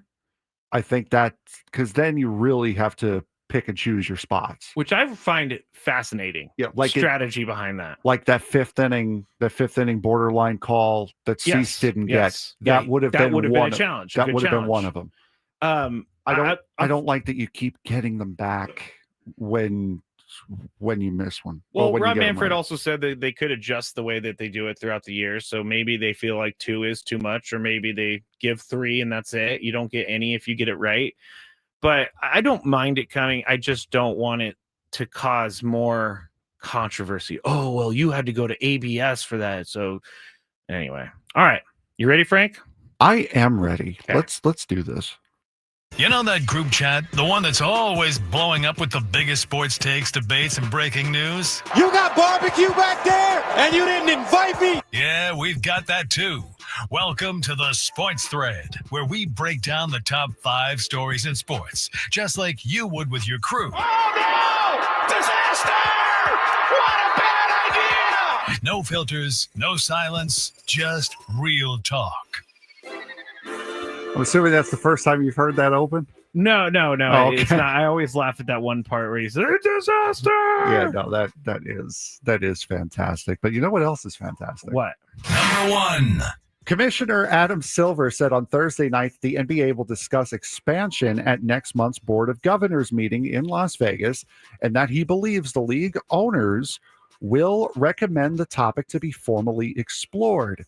Speaking at his annual news conference ahead of Game 1 at the NBA Finals between the Oklahoma City Thunder and Indiana Pacers, Silver said he hopes to, quote, take the temperature of the room regarding expansion at July's meeting and believes that there is enough interest among owners to take the next steps in the process. Silver said, quote, there's been no lack of interest. I essentially have said to people from several different cities, we're not, or just not engaging in that process right now. How many teams do you think expansion should get to? 0. Really? Yes. I already, the only reason that a league wants to expand, and I'm saying the big leagues, like the 4 big ones, the NHL, the NFL, the Major League Baseball, and the NBA. The only reason that they want to expand is to make more money. And because there's more of the pie to go, of course, there's more money to go around. That's the only reason. There's no good reason for this. There's already so many teams in the NBA, like 16 teams make it to the playoffs on each side. Like, and they already have too many teams making the playoffs. The only reason for this is for the money of it all. I don't need another expansion team. I would say if you would have to put one in the East and one in the West, I would say. Well, and yeah, I think the West it's obvious. It's Seattle. That's the obvious spot for it, to bring the Supersonics back. The only question is, where in the East would you put one? Put one in Nashville? Well, I was just about to say Charlotte. I don't know why I was Close. All right, let's go. Number 2. NHL Commissioner Gary Bettman said something I'm sure he never thought he would say in his time as NHL Commissioner, that CBA talks have been going well and have been professional and cordial. Okay. He said, quote, "We started a little bit later than we had anticipated for a variety of reasons, but both sides, but I don't have an announcement to make today that we have a deal." Bettman said hours before Game 1 against the Florida Panthers and Edmonton Oilers, quote, "We have more than a year to go, and I think we're really in a good place in terms of our relationship. This is the same league that has locked out 3 times under Gary Bettman because they could not get a CBA. What has changed between Gary Bettman and the NHL that we are not in the talks of a lockout?" I believe that Gary Bettman is leaving the NHL as the commissioner in the next couple years. That could be it. Maybe he wants one. But wouldn't you think one good parting piece is a lockout, nice lockout that we're known for? No, he doesn't want that. He probably sees the light at the end of the tunnel, and he's like, I want to go out with people feeling good about me. I don't want to go out with people hating me. Rob Manfred's going to be stepping down soon, and his whole thing is the TV deals, and I have a feeling that these are all going to go really bad for him. But I think maybe perception of everything coming to an end for Gary Bettman and having a finite deadline maybe changed it for him. Something that we've talked about quite a bit over the air recently. People change over time. Yes, So that's true. That's true. I've heard that. Maybe old Bettman's getting a little bit softer in Maybe his he's a older age. flip-flopper. Maybe he's a flip-flopper. Number 3. Billionaire private equity investor Justin Ishiba is in line. That's what I said. Is in line to become the next owner of the Chicago White Sox, according to a news release the team had yesterday. Yes. Say the name again. Ishbia. Thank you. 47 and current owner Jerry Reinsdorf, 89, have entered a, quote, long-term agreement. Okay. Ishbia. A term agreement, we'll say, with an 89-year-old in the process that could lead to Ishbia taking over the team as soon as 2029 or as late as 2034. I put money on 2029. Is this a sign that something could possibly be changing in the right direction for the White Sox? I don't know. Originally I thought, yeah, it would. But then Chris reminded me that Matt Ishbia is the brother of Justin Ishbia, and Matt Ishbia owns the Phoenix Suns and the Phoenix Mercury, and he has not done really anything to help them. So he has racked up quite a good bill of attorney's fees, though, from what we've heard. That's a different guy. Oh, okay. Yeah, that's a different guy. But I think Justin Ishbia I think Reinsdorf is doing this because they're going to put money into the franchise to pay down debts right now. And so they want that cash. It's a capital infusion is what they're calling it.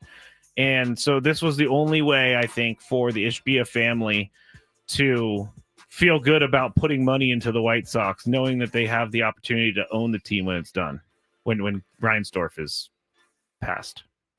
Which he's 89, which is why I say, hey, people live forever nowadays, Frank. And unfortunately, it's the worst people that do. Number 4. Like the next person, Aaron Rodgers has agreed to terms on a 1-year deal with the Pittsburgh Steelers. The team announced on Thursday, ending months of uncertainty around his future and uniting the future Hall of Famer with a club that desperately needs a quarterback. The Steelers said the contract is pending a physical. News comes after more than 80 days after the start of free agency and 70 days after Rodgers visited the fabled Pittsburgh Steelers. Is this a good fit, or is Rodgers just going to flop again?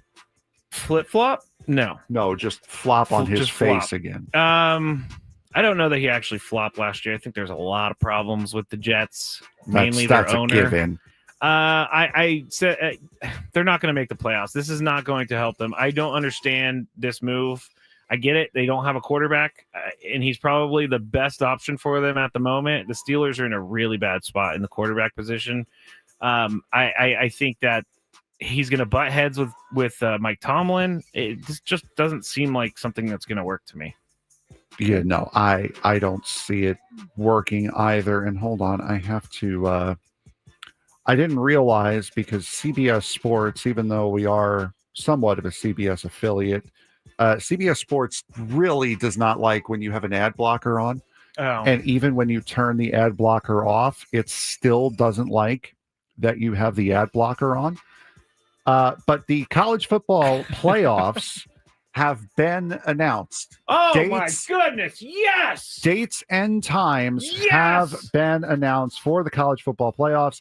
National championship game, mark your calendars, will be Monday, January 19th at 7:30 p.m. Eastern Time on ESPN. That is the date and times for the national championship. The two semifinal games will be on the 8th and 9th of January. That's a Thursday and a Friday, same time, same place. Quarterfinals matches are going to be on New Year's Day in New Orleans for the Sugar Bowl, the Rose Bowl, and the Orange Bowl. Those will be at 12, 4, and 8 p.m. all on, guess which network? ESPN. Very good. Which one are you most excited for? None. That's not the national. Real? Oh, wow. None. Okay. Never mind. None. I know. I just am tired of seeing 12 SEC teams. I know that's not true. Before I get the DMs about it, I know that's not true. None. Sorry. Well, there you go. There's your answer. Yep, there's the answer. All right, Sammy Levis is going to join us when we get back here. Baseball coverage on 97.3 The Fan is presented by T-Mobile. Head to T-Mobile.com and get a great deal on an iPhone 16 Pro. Talking to Sammy when we get back on 97.3 The Fan.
San Diego, it's time to fire it up. From the beaches to the ballparks, from the gas lamp to North County, no one knows America's finest city like he does. You can't just punt on a Manny Machado prime year.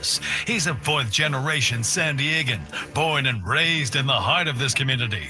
Passionate, opinionated, and always bringing you the real talk on your teams, your city, and everything in between. Braden totally knows his stuff. He's ready for the next step. That guy is good. Live and local, it's the Braden Surprenant Show. But I think Braden's one of the up-and-coming young stars in the media game in San Diego. Now, here's your host, Braden Surprenant. One last day of Matt Skraby in for Braden Surprenant. He will be back on Monday. This is 97.3 The Fan. This is the Braden Surprenant Show. We got Frank Marchese here. We also have our guy, Sammy Lev, is with us from his house.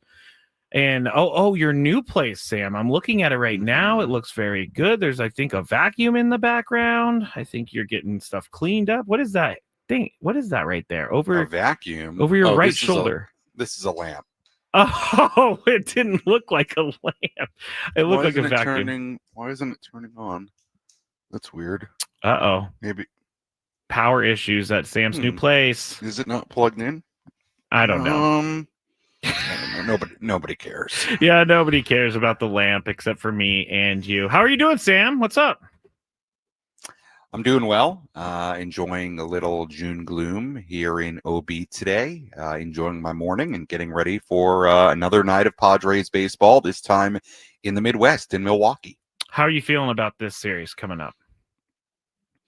It's a tough series for the Padres. Brewers are playing really, really well. They're arguably the hottest team in baseball right now. They've sort of totally turned around their season with the way they've played over the last few weeks. And they face a guy in Chad Patrick tonight who is probably not a name that a lot of us know. I didn't know a whole lot about him before I dove into some of the prep for today's pregame show, but he's been really, really good. And this offense for the Brewers is doing some really good things.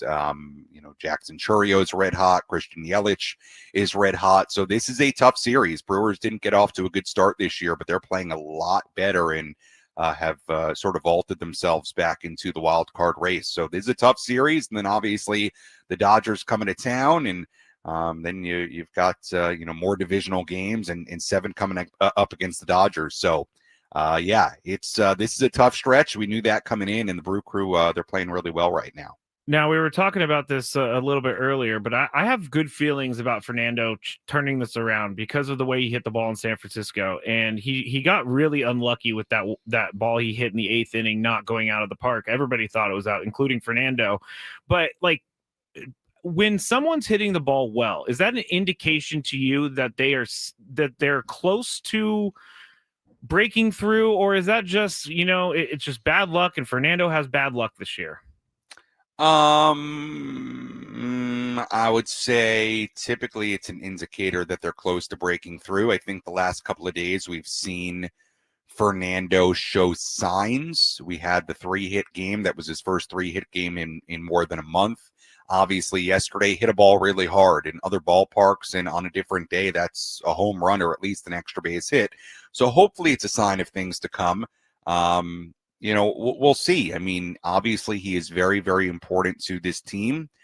Him playing better would go a long way in curing a lot of the Padres' offensive struggles, or I should say inconsistencies as of late. I do think it's a sign for Fernando. I hope it is, because quite frankly, we haven't seen him make that kind of quality contact with a ball in quite some time. And I don't blame him for thinking he got all of it, because really by the metrics he did. Yeah. And again, another day in another park, it probably ends up being a much better result. So you hope so.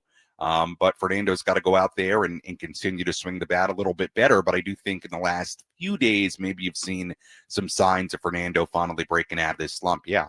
Are you a little worried? We're talking to Sam Levitz, our Padres pre- and post-game guy here on 97.3 The Fan. Do you have any worries about these injuries that popped up yesterday? Maybe Xander Bogaerts, Luis Arraez. I don't know that Xander Bogaerts is going to be playing today, but they have options that they can pivot to. What I was saying earlier is, even if you don't like Xander, If you don't like what he's doing at the plate, he's been good defensively, and that would be a loss for them. Of course. Well, I mean, here's the thing.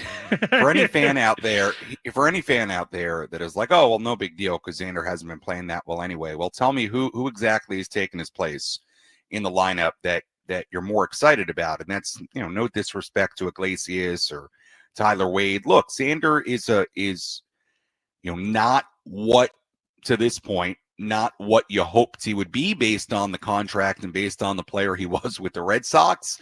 But I think in a lot of ways still brings a lot and brings, a steadiness to that position for sure. I think defensively for sure, even if you want to say, okay, his range is maybe a little bit more limited than it used to be. Regardless, I think having Xander in the lineup is a whole lot better than not having Xander in the lineup. So, and you want him in there, and the Padres want him in there. Now, my level of concern with the injuries, I don't know, out of a scale of 1 to 10, I'd put it at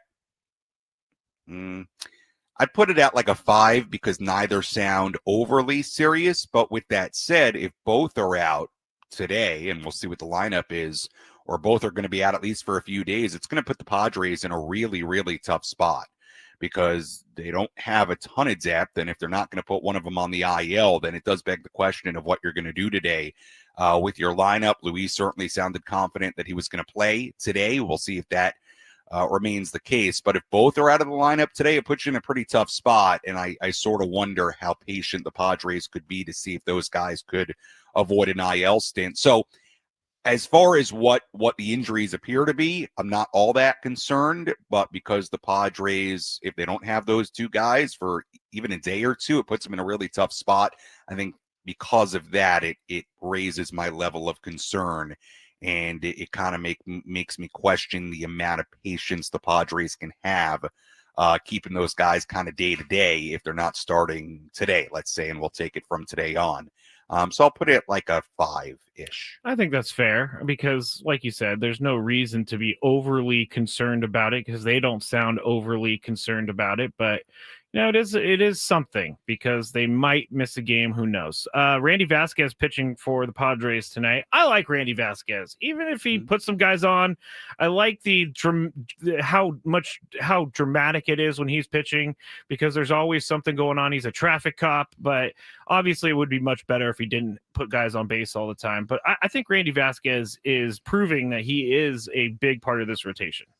Yeah, look, I think Randy, this year it's been a little bit different because they've been dealing with injuries, and I think he's been forced, kind of upwards in the rotation, whereas, you're probably looking at him when they're fully healthy as a back into the rotation kind of guy who I think in some ways Randy is what he is in the sense of he's, and again, just proof in the pudding here, he's very rarely going to have an outing where he just goes 6-7 strong innings, 2 hits given up, no walks, and he's absolutely dominant. To this point, that has not been who Randy Vasquez is. The question for him continues to be when he gets in trouble, can he get out of it enough to put together a really good start? And the answer to that question for the most part this season has been yes. Now, his last start against the Pirates wasn't great. 3 innings and a third, 4 earned runs given up, gave up 2 home runs, 6 hits. He walked 3. That was kind of the bad version of Randy, but the really good version has shown up a lot this season where you look at it, he's going 5-6 innings a lot. He is giving up hits. His command before that start against the Pirates had been a lot better. He only walked 4 in a span of 4 starts before that start against Pittsburgh. So I think the margin for error is really fine with Randy because unless he starts doing something really, really different, he's going to give up hits. Like you can pencil in that he's going to give up hits and deal with base traffic. And then the question becomes, okay, well, if he gives up, let's say, 5-6 hits in 5-6 innings, then he can't really afford to go walk 3-4 guys. Now, if you don't walk anybody, you probably can deal with giving up those hits. So, look, I think Randy has been solid. I think, with a fully healthy rotation, if Randy was giving you that in the number 5 spot in your rotation, you take it. And I think there have been moments where he's been good this year, and he keeps you in games and does what I think a back end of the rotation kind of guy should do. So I think with Randy, look, you can always factor in the hits. I mean, he always gives up a good amount. The question for him is, can he be in command enough to not also pair the hits with walks? And when you pitch the way he pitches and you deal with the kind of base runners he deals with, you're just dealing on a really, really fine line between putting together 5-6 really good innings where you keep your team right in the game and the outing sort of unraveling. And to his credit, this season and many times last season, he has found himself on the good side of that line. So hopefully he continues to do that. But I'm a fan. I like Randy. I think he does a good job. I think he cares. I think he's trying to get better. And I think moving forward, Randy has potential to be a back end of the rotation kind of guy and be pretty serviceable in that kind of role. I agree with you. I love watching him pitch. Some of the other, I'm just hitting you with Padres topics because these are the things that we talked about for the first 2 hours of the show. But Manny Machado is hitting .317 this year, hit his 350th home run yesterday, has 8 on the year, 31 RBIs, 8 stolen bases, 880 OPS. Frank said something earlier that I don't think is controversial or anything like that, but he's having an MVP caliber season. Would you call this so far an MVP caliber season? That's a good question. I'd have to look at some of the numbers compared to the other guys. I don't know that it's been MVP caliber. I don't know that his power and run producing numbers are there. His average obviously has been terrific. And just from a batting average standpoint, he's been one of the best in the National League this year. So I don't know if it's been MVP caliber. I don't know that his run producing numbers, his power numbers would quite be there. And by his standards, they're down. But do I think Manny's had a really, really nice season? Yeah, I think it's been a little bit different, right? He's hitting for a higher average on the road. He's been amazing. He's got the highest batting average in the NL on the road this year. I think he's had a really, really good season. I think it's just looked a little bit different than usual. We're not used to Manny, hitting well above 300 this deep into the year. And all of a sudden, if he keeps up anywhere close to this kind of pace, you could look at him hitting 300, over 300 for the year, which we're a long ways away from. And if he reaches some of the other power numbers and run producing numbers and slugging numbers, then the average may come down a little bit just naturally. But I think Manny's had a really, really nice year. It's looked a little bit different, but I think he's been great. I don't know if it's quite MVP level, but it's been really, really good. And I think when you look at some of the offensive inconsistencies of this team, I don't put them on Manny's shoulders at all. Manny's been pretty consistent aside from a couple of stretches this year. So Manny's been great. And, it's been kind of weird. And they mentioned this on Ben and Woods this morning. We always say as Manny goes, the Padres go. Yeah. And really, you look at the last 20 plus games, it hasn't been that way because Manny, for the most part, has been really, really good. And they're not clicking offensively, certainly on all cylinders. So, but Manny's been great. I don't know that it's quite MVP level, but it's been really good and it's been a little bit different. And, I think the cool thing with Manny, just to take it a step further, is I feel like in the last year or so, I feel like we're all starting, and as he hits some milestones, 350 career home runs, when he hits 2,000 hits, that's going to be a big deal. That should be by the end of the month, really. Could be by the end of the month. It's going to be soon, sometime this summer. He's only, I think, 28 away coming into today. He was 29 after the home run yesterday, so he had one more he's hit. 28. Yeah, 28 he's away. got 1972. Yeah, 28 away. I think we're starting to gain more of an appreciation of how rare it is to see a guy like Manny, the kind of rarefied air he's in. I think the stat is when he hits 2,000 hits, and he's at 350 career home runs now, and he does it before the end of his age 32 season, he will become the 12th player to hit those two numbers before the end of his age 32 season. And the list of the other 11, I think 8 are Hall of Famers, and I think the other 3 are A-Rod, Albert Pujols, and Miguel Cabrera. I did see this list the other day, and I think you're right. Yeah, and Pujols and Cabrera are going to get into the Hall of Fame obviously pretty soon, and A-Rod, depending on how you view at it, either should be there or that's a whole nother can of worms. That's a whole nother conversation. But just by his baseball career, the numbers obviously is in that category as well. So it's pretty rarefied air that he's in, and I think I'm starting to gain a real appreciation for the level of consistency it takes to reach those kinds of numbers. And, one day I think there's a very, very good possibility we're going to look at Manny hitting 500 home runs and hitting, 3,000 hits in a Padres uniform, and going into the Hall of Fame one day as a Padre. So we're still a ways away from that. Manny's got a lot of years left. He's only 32, but it's pretty remarkable when you realize the level of consistency that it takes to hit some of the numbers he's starting to hit. And again, just in the context of this season, he's been really, really good. It's been a little bit different because it's been a little bit more average based, but been really good.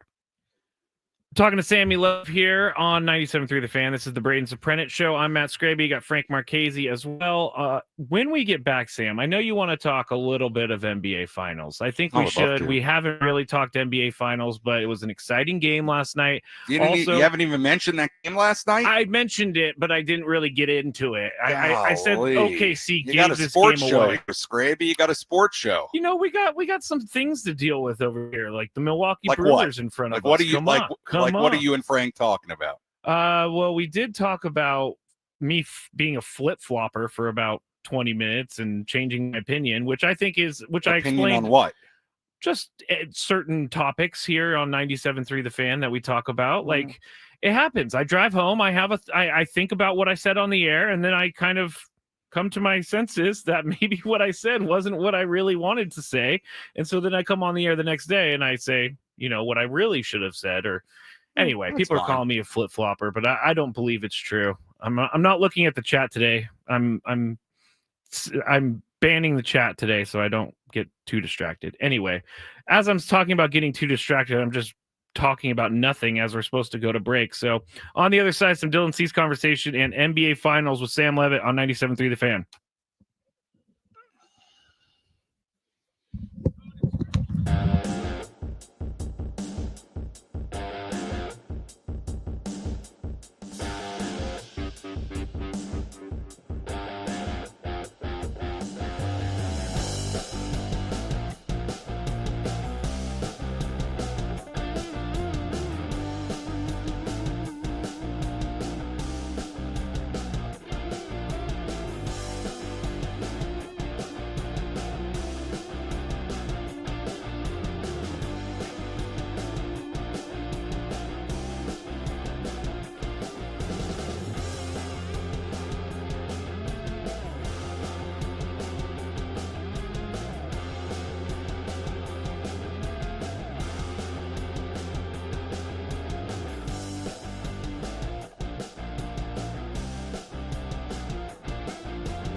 Here's some of this country like rap stuff. Sam, are you a fan? Sam Levitt, are you a fan of this country rap stuff? No. Okay, good. I'm not like saying it's bad or anything. I just have never really heard it until I started working this show, and then I'm hearing these rejoin songs. Frank, why don't you get something else in there? Because I wasn't in charge when the music was going in. I will say, I personally think I think my shows have great rejoin music. Yeah, maybe people would disagree with that. You're welcome. That was a Frank thing. Well, hold on a second. No. I picked the music, Frank. I'm going to stand up for Frank here and say that he was the one who did the work. Yeah, you would have no idea. I just gave him a list of songs. One of my favorite, and I did take a picture of this the other day when it came up on my Spotify, and I was going to send it to Sam, but I was driving. Skater Boy by Avril Lavigne. It's my favorite one. It's my favorite one. Before we talk anything else sports related, I got a couple of things I want to talk about. Just random here. Let's go. Number one, I think it's funny. I think there are a lot of fans and listeners to our station that think you and I, and talking about Skraby, are like real enemies. Yeah, like mortal enemies. Yes. Which is funny because I do give you a hard time on the air for sure. Everybody does. But it's funny because I think, just to give people an idea, a peek behind the curtain here, I think we're actually very good friends. Yes. Off the air. Yes. We're very good friends. We're great. Yeah. We're great off the air. We text. We talk. Yeah, we're great. We hung out during the game yesterday. Yeah, we couldn't be better. It's just. But it is funny because some guy DM'd me and was like, "Man, you gotta start talking trash to Sam because he just keeps punking you on the air." And I'm like, "No, it's fine. It's just a joke." Okay. Second thing. So, if anybody listened to Ben and Woods, and I'm sure you did, yesterday when I went on Ben and Woods, I talked about how I was going to make some fish for dinner, and I talked about how I was going to make salmon. And I typically, if I'm going to make fish at home, I will make salmon. Salmon's my favorite fish. I find it the easiest to make. But I didn't want to go to Whole Foods yesterday. It was kind of out of the way, so I went to a different supermarket, and I ended up picking up a piece of cod. Okay. And I've never made cod, and I like how you say cod. I was like, I don't know. You know what? The salmon didn't look great. I was like, let me get some cod. So I was like, how hard could it be? I'll put some stuff on it, throw it in the air fryer. Salmon is great in the air fryer. So I put a little oil on the cod. I followed a little recipe that I Googled. I put it in the air fryer. Comes out pretty good. Comes out a little crispy on the top. It looks good. What happened? I bite into this cod. I'm like, I hate this. It's too fishy. Too fishy. Not that good. I'm like, this whole piece of cod. I got to eat all this. So I'm not proud to say what I did. And here's the thing about cooking fish now I like my new apartment, but it's still not a huge apartment. I'm one person. Yeah. So, my entire apartment smells like fish when I cook fish, which I think a lot of people can relate to. And it dissipates after a while, but immediately it smells like fish. And that's true with the salmon as well. And I was just like, you know what? I'm not doing this. I'm gonna admit it. I threw out the cod. I went and got a burrito. Oh, what kind of burrito did you get though? A carne asada burrito. Very nice. I was so just upset about the whole. I was like, this is there bad. was, and now you told and now me my about apartment this. smells like fish. So I just took this long, sad walk down to get a burrito, and I sat and ate the burrito. I was like, wow, what a disaster that was. Never again with the cod. I mean, never again. I saw on Twitter that someone yesterday was very happy for you that you were going to be able to make wished me a wonderful seafood dinner. And it wasn't wonderful. I made a misstep with the cod. Never again. I'm only salmon from now on. I don't eat fish in general. It's all too fishy for me. I guess the only fish that I like is like the fish that's in the what is it? The Rubio's fish taco. That's a pretty good fish. I don't know what kind of fish that is. And I hate to say it like that. I threw away what was a perfectly good piece of fish, but you can't really save it. I took a bite into it. I was like, Oh, like, man. I literally just like looked at it. I was like, oh, oh God, I hate this. I feel the pain because sometimes you start looking forward to dinner at work and you're like, I'm gonna go home, I'm gonna make this nice meal and I'm gonna eat it. It's gonna be delicious, it's gonna be great. And then when it doesn't happen, it kind of steals your thunder a little bit. I've made the salmon in the air fryer, and that's really good. Okay. That came out great. I rarely mess up salmon. And I should also mention I'm not a great cook. So could I prepare this cod better and made it way, way better and loved it? Sure. But the way I did it, I tried the air fryer, which it came out fine, but it just too fishy. Didn't work. All right. Well, I'm sorry and to hear that. Then I walked back. I walked back from getting the burrito, and I walked to my apartment, and it just reeks of fish. Like, oh, so I open up all the windows. I've got the fans going, and by this morning, it was gone. But that is really funny, actually. Yeah. Just walking back into your apartment, smelling the failure that was your dinner. Anyway, that was good. I like that story. We talked about your dinner yesterday for like a couple innings, it seemed like. So I'm sad that it didn't work out for you. Yeah, it didn't work. Yeah. NBA Finals. Well, we can get Dylan Cease. Basically, what I was going to talk to you about Dylan Cease is like on the list I can stay on till the bottom of the hour if you want. It's up to you. Okay.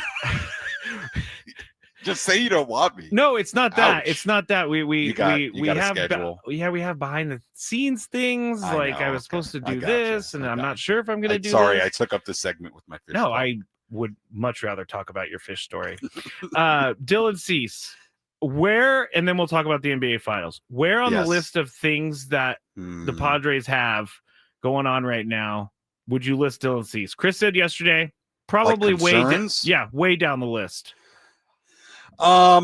Yeah, it would still be kind of down the list for me. They need him to be the more dominant version of Dylan Cease, and he's had some flashes of it, but he has not had the extended stretch of it like we saw at times last year. I would still say it's pretty far down the list because I think there are bigger concerns right now. I think offensively, getting them going offensively to me is concern number one right now. Probably after that, it's how long will these three spots of your rotation with Vasquez and Bergert or somebody else and Kolek, and those guys have been solid. But are you playing with fire in are those guys going to falter at some point?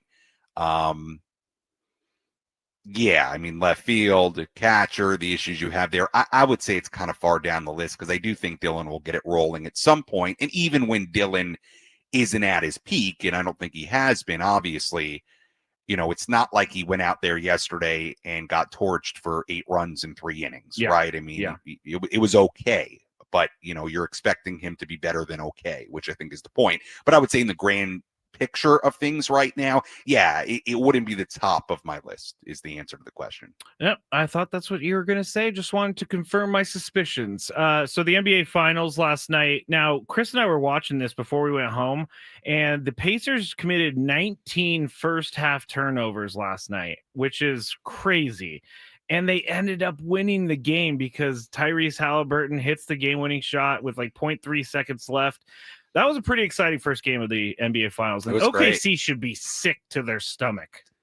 Yeah, I still think OKC is going to win the series. I think they're the far better team. Although at some point, I think we're going to have to start.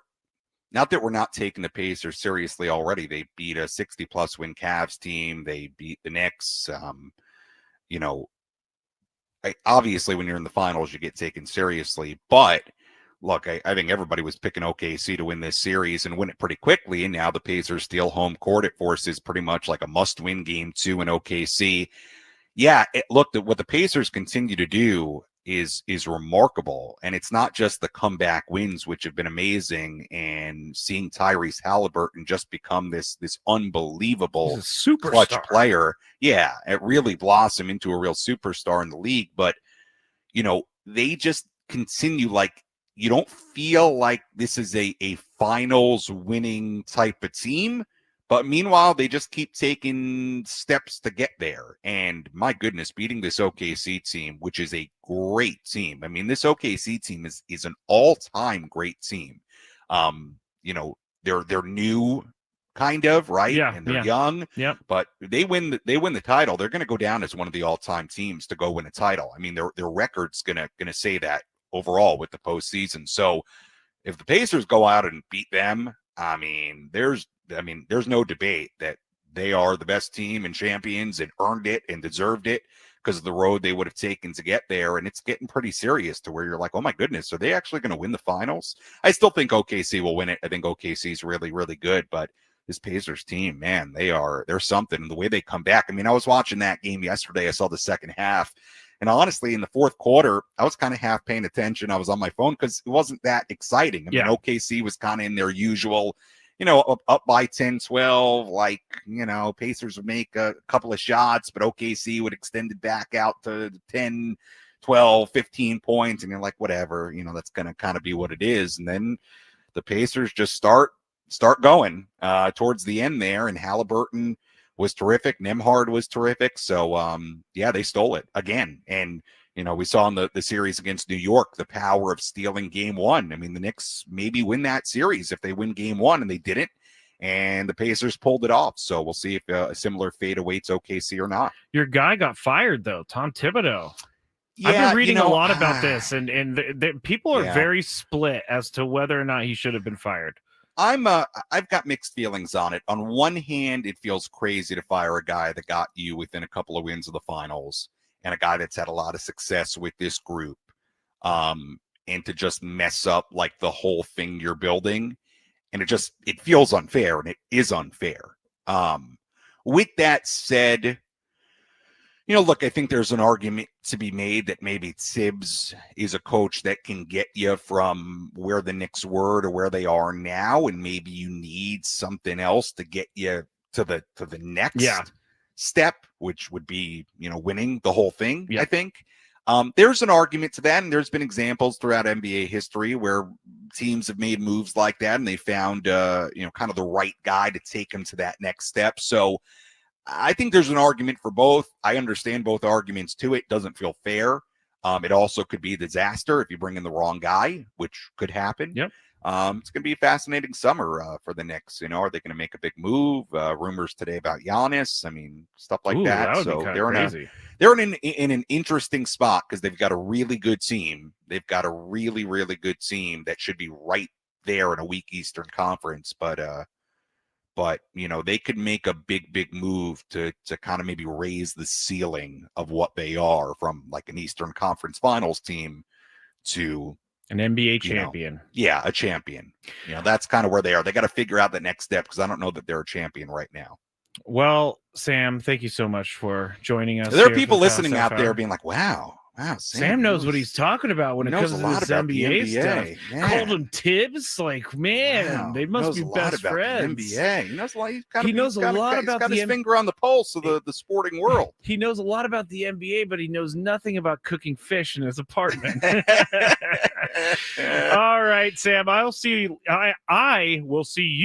later at 4:10. You're going to be taking over 4:10. Yes, 4:10. So thank you so much for joining us. When we get back, we got a game. We have Padres Dodgers tickets to give away. So stick around for that here on 97.3 The Fan.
Moving right along here on the Braden Surprenant Show, 97.3 The Fan. I'm Matt Skraby, filling in for Braden Surprenant. He is back on Monday. He will have all of the stories from his vacation on Monday. You'll find out what he ate. You'll find out what he saw. And you'll find out how much he paid attention to the Padres while he was gone, which I think is a lot because he was on the chat the other day. So he is in the air as we speak right now. So he is on his way back. Oh, well, then why can't he come to work? All right. Frank did not like that. All right. You guys have something now. I usually am in studio already by this time, so I don't necessarily get to hear this, but you have something called the lunchtime hour bite down. Yes. This is our gimmick because it's the lunchtime hour. It is noon. And we typically get hungry around this time. I'm hungry, yes. So we just started naturally talking about food in this lunchtime hour. Perfect. And we kind of made it our own segment where it's the midday lunchtime bite down. Okay. Which is more or less just doesn't necessarily have to be a controversial food take that you have that we can sit and discuss. Like last time Braden was here, we did the type of donuts the person bringing in office donuts should get. I would have stuff like that. And these are topics right up my alley. Yeah, exactly. These are the Skraby. These are the Skraby. These are the Skraby show topics right topics, here. Yes. That's okay. So I need to come up with one. Yes, is what you're saying. While you're doing that, okay, we are in fact going to be playing the midday sports standoff today. So if you would like a trip to Las Vegas, qualification, well, to qualify for a trip to Las Vegas, and you want to show that you are smarter than Matt Skraby when it comes to certain trivia topics, not hard. Give us a call, 833-288-0973. Phone lines are open. All right, I think I have it. Okay. And this is the first thing that popped into my head. All right. It's not necessarily a lunch food. It's not necessarily like a meal, but I love to eat frozen French fries from the freezer. Like, that is my snack. I will take my hand, I will put them in the French fry bag. I'm talking like when you buy frozen French fries from the store. I'm not like freezing French fries after they've already been made, but they're like little potato popsicles. Are you okay? I'm fine. I've been doing this since I was little. Do we need to have a conversation with somebody? No. Are we good? Is you that sure? that weird? That is a little odd. I don't think so. You're just eating... you don't think so because you're not doing it. You're the one doing it. Yeah, my mom used to get so mad at me because she would buy the fries for like a family meal, and then I would go open the bag early and I would eat some of the frozen French fries, and then she'd be like, "Where did it go? Did you eat the frozen French fries?" And I was like, "Yes, it was me." Does this count as a lunchtime hour bite down topic? Oh, it certainly does, because we're about to have a conversation right now. What other odd food-related things do you have short of your potato popsicle? It does sound ridiculous when potato popsicle is the thing being said. What other weird things do I have? Okay, here's one. Okay. I shouldn't admit this. And this is all SD fat loss, This is pre-SD fat loss. Okay. But so don't pull the sponsorship, SD fat loss. Yes. Sometimes, not in a long time, I'll take a scoop of sour cream and eat it right out of the container. Okay. Just a scoop. Just go sour cream. Okay. Thank you, sour cream. That was very good. And then I'll take my little potato popsicle, and then I will go on with my merry way, my merry day. Well, I don't even want to know what people are saying on the chat right now. It's not good. It's more or less good. It's more or less what I've been saying is that you might need some help, like some professional. There is nothing wrong with this. I can guarantee you that there's someone else out there that has eaten frozen French fries. or taking a scoop of sour cream. I believe it. And as boy, it's not going well for you. That's why I'm not looking. That's why I'm not looking today. I think you should probably look during the break because it's actually interesting. It's interesting, huh? All right, fine. I'm looking. So,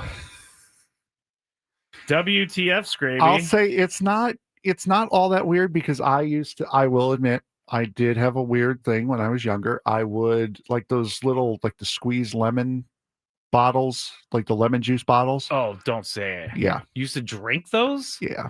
That's gross. It's probably why I can handle the sour stuff that I can.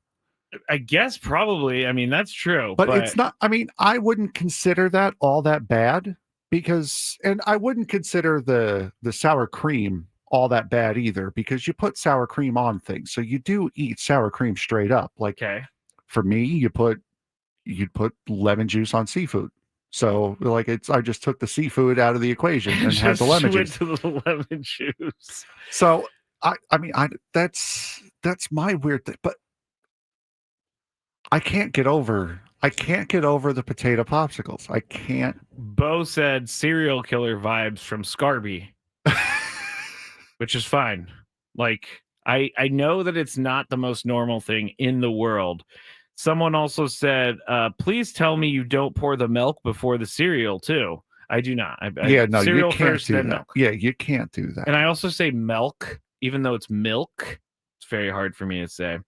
Skraby puts bananas on pizza. Don't like pizza, or I do like pizza. I was going to say, like pizza. we were going to have a problem. Don't like bananas. Don't like bananas. All right, we'll get into some of that a little bit later because we got to get into this midday sports standoff. Welcome to Midday Sports Standoff on the Braden Surprenant Show. I can't believe what I'm seeing right now. The ultimate head-to-head battle where sports knowledge and quick thinking collide. No, he's no good. Are you kidding me?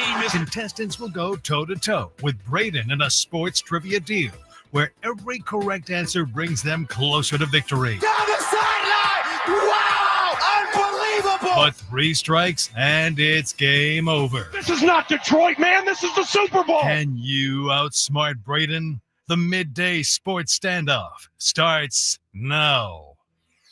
And if you outsmart me today, you will be qualified for a chance to win the grand prize. Celebrate summer with the Spawn Pool Getaway at Resorts World Las Vegas, home of the largest elevated pool complex on the Strip. You will receive a 2-night stay at Resorts World Las Vegas, dine poolside at one of the 5 unique pool experiences, and experience the ultimate in relaxation and wellness at Awana Spa, one of the largest co-ed spa facilities in Las Vegas. To book your summer stay, visit rwlasvegas.com. All right, what we got, Frank? We have Michael in Lemon Grove, I believe it is. Michael? I know him. Oh, there you go. Yes, Michael, you there? How's it going, guys? What's up, Michael? All right, so today's topic, you know how to play the game, right, Michael? I don't, but I'll figure it out. Okay, real quick. So we have one topic with multiple answers. And all of these, and if you get more of these answers right than Skraby, or if you tie, you get the prize, or you get qualified to go to Vegas. If you get 3 strikes, you're out. So you're going to give us a topic that has lots of different answers. Yes. And then we're going to each go one by one naming them. Yes. Okay. All right, Michael, you are going to go first. The topic today, going to the NFL. It's a jersey quirk in the NFL. Okay. NFL teams that have their primary logo on their sleeves. Oh, so wow. Sometimes there are 9 of them. 9 teams have their primary logo on their sleeves. Wow. Michael, it's a third of the league, effectively. You got the first pick. Oh, jeez. I'm gonna go Patriot. No! That was the exact one I was gonna do. Patriots are number 1, are one of them. Okay, let me go with. Ooh, I just saw one in my head. No, I didn't. The Arizona Cardinals? Oh no! Cardinals do not. Oh no! Michael. Buffalo Bills. That's a good one. Really? No, the Bills do not have their primary logo on their sleeve. Oh man, on their sleeve. What about you gotta think long, flat logos, pretty much. long, flat logos? What about the Jets? Oh man, I'm really bad at this. Michael. I'm gonna go. It's a long, flat. So the Chargers, because they're over the shoulders, is that going to count? Is that a Skraby rule for you? That'll be a Chargers. I'll give you the Chargers are one. Yes. Long, flat logos. Seahawks. Oh yes, fine. Skraby on the board. Oh God. What about the Dolphins? Wow, man, Dolphins. You're good at this, Michael. 3 for 4. All right, let me think. What about the Cowboys? Don't. What about the Vikings?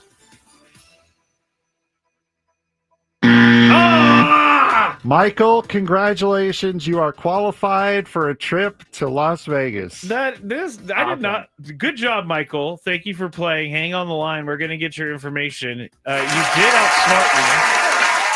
That was really difficult, though. Yeah, that one was a tough one. What are the other teams?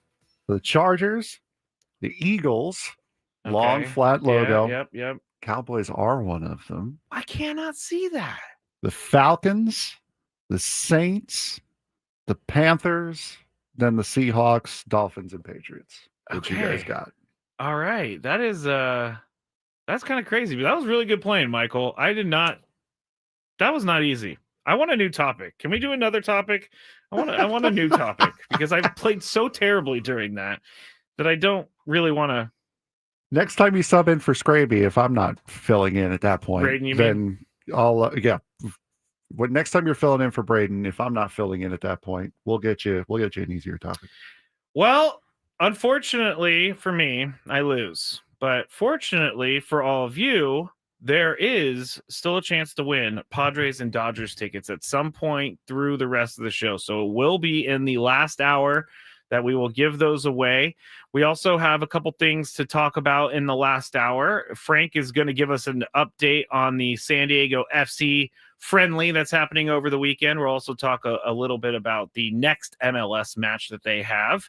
And we'll get back to some Padres talk, and we will go from there. Thank you so much to everybody for listening to us here on 97.3 The Fan. This is the Braden Surprenant Show. I'm Matt Skraby, filling in for Braden Surprenant on the aforementioned 97.3 The Fan.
All right, Frank, I just read some of the chat about the potato popsicle or frozen french fries. Told you it'd be fun. Yeah, it wasn't as bad as I thought.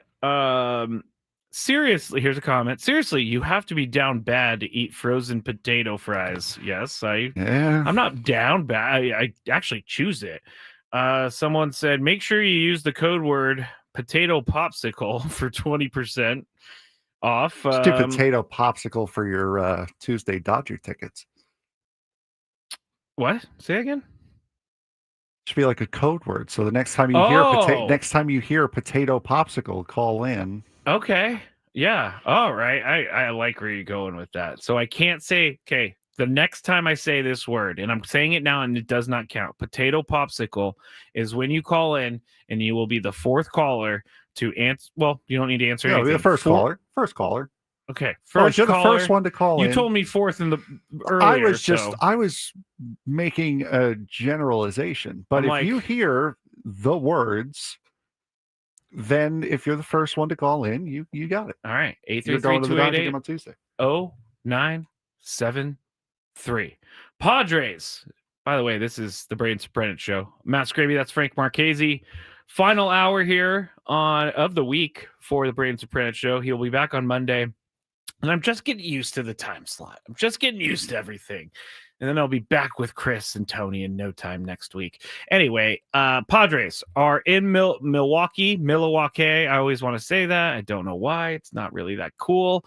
But they are taking on the Brewers, who have been very, very good as of late. They've won 9 out of their last 10. They are going to be using rookie Chad Patrick today. He's going to be on the mound, 3-4 record, 2.97 ERA. Randy Vasquez pitching for the Padres today, 3-4 record, 3.99 ERA. The Brewers are the third place team in the National League Central because of how bad their start was. Christian Yelich is hitting .340 with 6 home runs in the last 15 games, 15 RBIs for him as well. So this is going to be a really tough series, and I'm not dooming at all. But I do think this is going to be a good little test for what this team has. Like, what kind of Mike Schilt calls this team the grit squad. How gritty are you? Because we're about to see over the next 2 weeks how gritty you are when you play a team that's really good in the Brewers for 3. You play the Dodgers for 3. You play the Diamondbacks for 3. And then you play the Dodgers for 4. And then you play the Royals. By the time that's all over, this team, the record could look completely different. And I'm looking forward to seeing how gritty this team actually is. Yeah, no, absolutely. And the grit squad hasn't really looked all that gritty over these last couple of days because of the blown leads. Okay. That's why. Okay. The first 2 games certainly did. But now you're coming into, again, a really, really important stretch. You got the Dodgers twice in 2 weeks. You're playing the Brewers, who are 9-1 in their last 10 games. Who's next? Dodgers back for Arizona, 4. Another divisional Yeah. opponent. Kansas City's really good, and then it kind of chills out after that with Washington, then Cincinnati. Washington's not bad. No, they're not the Dodgers, and they're not true. Yeah. So this is going to be a real test these upcoming 2 weeks against some really good teams that they're going to have to show up for. They also only have 2 days off this entire month. Yes. So they're going through a nasty stretch of consecutive games played, only 2 days off for the month. I believe the first day off is next Thursday. And then the second day off of the month would be like 2 weeks from next Thursday.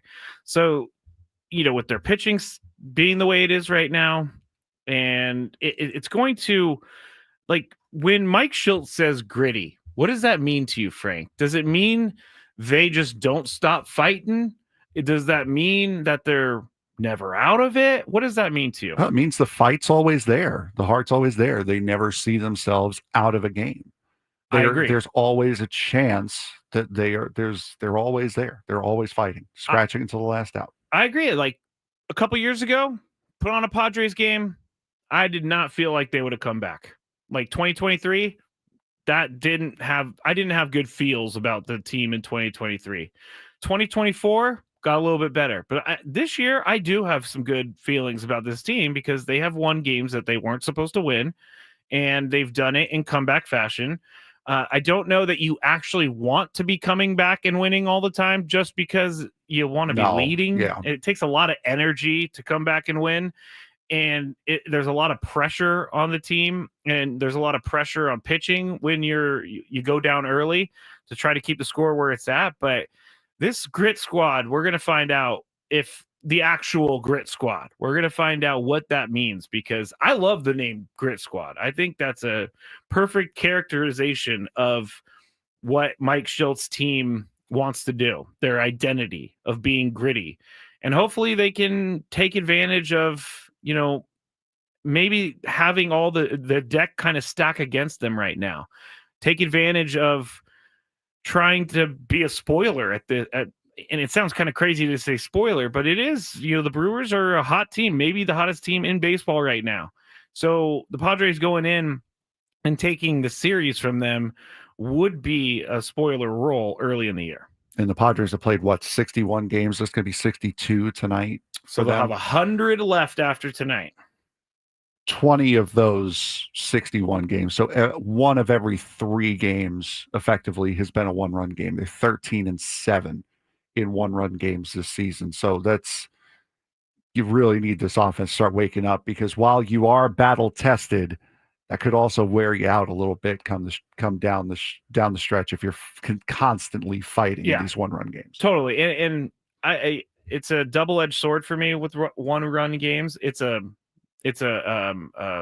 morale booster when you win these close games, but it's also like, you don't want to keep going down this road. You do not want to keep facing this, because at some point you're not going to win those games and it's going to turn on you. I said on Twitter, you can't keep tight roping every night and expect to win. And that's what they had been doing. If you want to follow me on Twitter, you can at Matt Skraby, Instagram as well. You can watch us on YouTube. Just search 97.3 The Fan on YouTube, and you can follow the station on Twitter at 97.3 The Fan SD. Also, Frank Marchese at FMARKZ 324. What's the 324 for? That's a story. As you guys know, I am a NASCAR fan.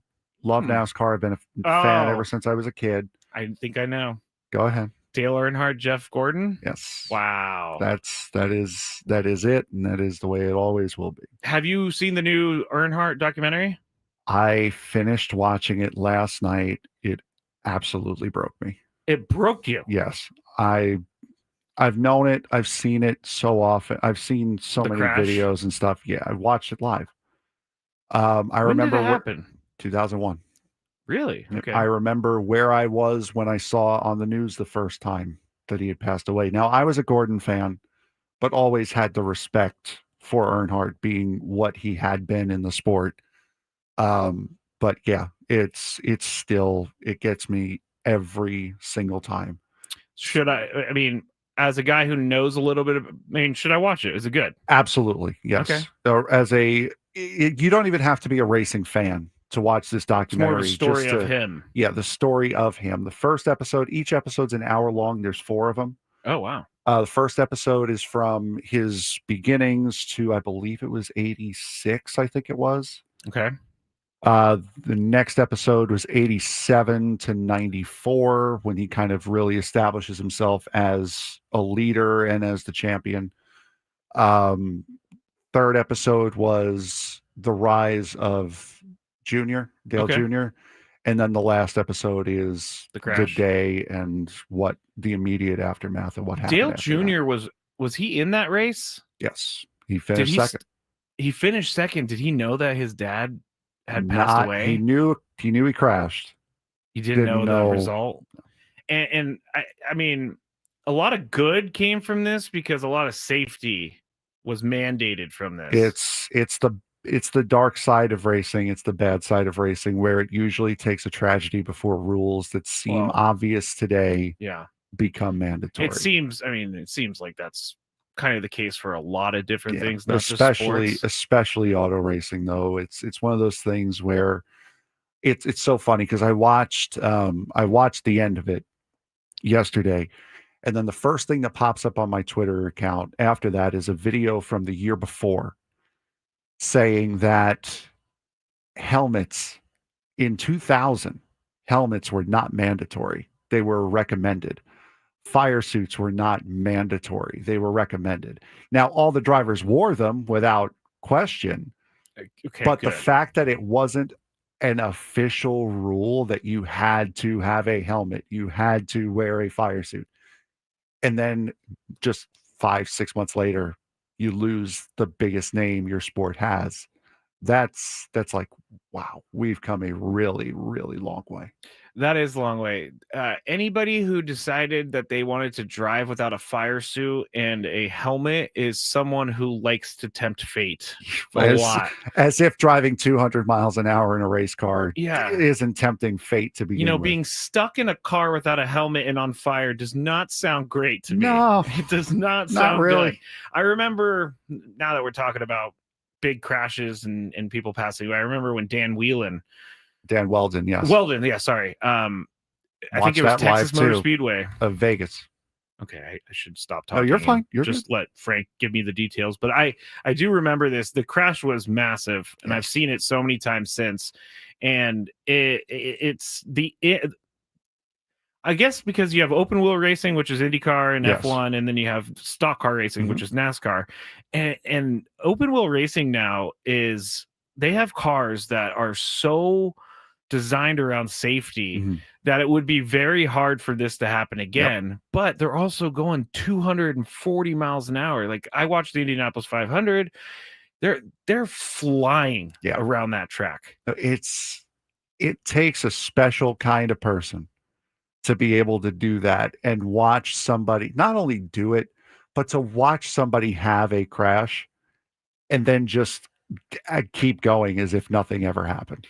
I would love to do it. I would love to try and see if I could do it, but I don't know if I could with that. There's that risk is there, and those guys have the unbelievable ability to just put it on the back burner for 3-4 hours to do what they need to do. Diesel says the Senna crash was terrible. Ayrton Senna back in 1994 when he passed away. Yes. What type of racing was that? Formula One. Formula One. Okay. Smash Number says the Netflix F1 show really got me into the sport. Way more interesting than NASCAR and IndyCar. I love F1. It's just, for some reason, has not caught on here in America. It's starting to, and it's because of that F1, the Netflix show Drive to Survive. It has gotten a lot bigger. There's a ton of races that are the biggest problem here is that they race in Europe so often, and the start times here are like 4, 5, 6 in the morning. I mean, they're all over the world. They're in Abu Dhabi and places that. I think the next race is in Canada, I believe, is in Montreal. So that'll be a little bit more accessible time-wise for us. But yeah, no, again, I love auto racing. It is my passion. I love baseball. I love hockey. I love basketball. I love the things that this job allows me to do. But auto racing is my absolute passion that I would How did this come about? It was just, I really don't even know. Okay. Is your family into it? You grew up My grandparents would. We'd go over mostly every Sunday when they would race, and I fell in love with it. Anything with 4 or 2 wheels and a motor that goes burr very, very quickly, I love it. That goes burr very, very quickly. Like I'll probably be up at Barona Speedway tomorrow night. What's going on tomorrow night? Barona Speedway? Dirt racing, dirt track racing. Are you okay? Wow. Every I knew Saturday you were night at into Barona. racing. I definitely knew that. You've actually tried to get me to go to a couple races with you. Yes. And I keep. I'm trying to get Braden to come with me to Phoenix in November. Well, now you guys have to go because you guys work on the same show together. Yes. And it would be good storytelling time, and it would be fun. I think that would be very fun. I would love to just once be able to drive an IndyCar at 240 miles an hour. Yeah, it's a wild experience. I've done it in simulator on iRacing, and it's wild. I like, because they Even have those that's things wild. in Vegas and other tracks around where you can get into the car and you could drive it, but they put like you can only go a certain amount. Yeah. I want to do both. I want to do the one where I can drive it, and then I want one of the professional racers to race me around the track as fast as humanly possible. Like, I have really found over the years. It'll work out your neck. Oh yeah. And people are like, oh, well, they only turn left. They just have a bunch of left turns. It is so much harder than left turns. Yes, it is. It is so much harder than left turns. But I would, if anybody has a IndyCar sitting around, Yeah, just anyone have a spare $5 million bring it Indy on car. down here, and I'll take it down the 15, and we'll have some fun. By the way, smashing the numbers. No, Ford versus Ferrari was not a great movie. I did love because the movie. Ferrari was getting beaten. So no, it was not a great movie. But I did like the movie. It was extremely long for a car movie. Extremely long. But I did like the movie. Did you run out of potato popsicles? That's not the word. Close enough. Potato popsicle. There it is. Okay. Off the break we go.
This hour on 97.3 The Fan is brought to you by Frozen Ropes San Diego. Hey parents, here's a message from Coach Kurt with Frozen Ropes. Is your child 6 to 12 years old? Our baseball summer league is the perfect fit for your player. Starting June 16th through August 17th, Summer League includes 8 practices, 8 games. Go to San Diego FrozenRopes.com. That's San Diego FrozenRopes.com. I'm Matt Skraby. That is Frank Marchese alongside me here on 97.3 The Fan, the Braden Surprenant show. He will be back on Monday. He's actually on a plane right now. And I did see on the chat, Frank, that someone said Frank is tracking Braden in the air? Because I said I tracked the Padres earlier.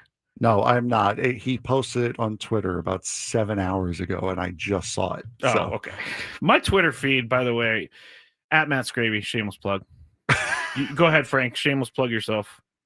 at FMARKZ324. And we just found out why we have the 324 at the end. Also, for the show account, we just put some big news that we had on the show, for us at least. Skraby, you weren't a part of it, unfortunately. Sorry. On our Twitter account at B_SURP show on Twitter. And you can follow Braden at B_SURP. Well, don't follow him right now. He's on a plane. Don't follow him now. 2 He's minutes. on a plane. Can I read this? I guess it's public, right? Yeah, go for it. We are proud to announce that we have an addition to the family. Starting Monday, June 9th, the Craft Taco will be sponsoring the lunchtime hour on the Braden Surprenant show. Follow them on Instagram at the Craft Taco. Yes. Very nice. I've Thank never you. been to Craft Taco, but Neither now I have will I. have to. Neither have I. Well, we're all going to have to go to Craft Taco now. So thank you, Craft Taco, for being a part of the station, being a part of the Braden Surprenant show. I'm gonna move past the fact that I was offered no tacos in the deal. I didn't get any either. Don't worry about it. All right, that makes me feel better. Before we get into the final segment of the show, we're going to be hearing from someone I talked to earlier in the show. His name is Jeff Levering. He is the Milwaukee Brewers broadcaster. He had some good things to say about the Brewers, and he has some good insights. So while I'm getting ready for Gwen and Chris, you will be getting ready for the Brewers. But right now, Frank is going to talk to us a little bit about San Diego FC. They are readying for a friendly, Frank. So can you explain to me why in the middle of the season they have a friendly? So they're starting to promote a little bit more. Sorry. I'm sorry to interrupt you. I should say we did already give out the Padres and Dodgers tickets. Charles. Was it Charles? It was Charles who won those Charles tickets. and Ramona. Charles and Ramona won those tickets. So if you're calling and you hear this, we just gave them away. I'm sorry. Go ahead, Frank. So this is something that soccer does, international soccer does, especially with the international teams most of the time. There's a lot of international tournaments that are going on right now. Gold Cup should be starting soon. World Cup qualifiers are going on, which, by the way, Italy is breaking my heart again, especially after Inter embarrassed me this past weekend against PSG. But friendlies, yes. So clubs are they're having a little bit of downtime. Downtime in soccer is not necessarily something that they do. So some of these clubs are starting to play each other. Now, LAFC and Club America out of Mexico just finished playing a Club World Cup qualifying match a couple of last weekend that LAFC won. So now Club America, with all of that pent-up rage, is coming here to Snapdragon tomorrow night. A match kicks off at 7 p.m., I believe is what I wrote down. 7 p.m. at Snapdragon Stadium. This will not have any effect on the MLS. This will not have any effect on Liga Mexico. So all this is just an international friendly. These two teams getting together, playing soccer for fun. This match will not be broadcasted in the United States. You can hear it on the radio, but it will not be on television in the United States. So if you want to see the game, you're going to have to go to Snapdragon Stadium tomorrow night. It will be on TUDN in Mexico.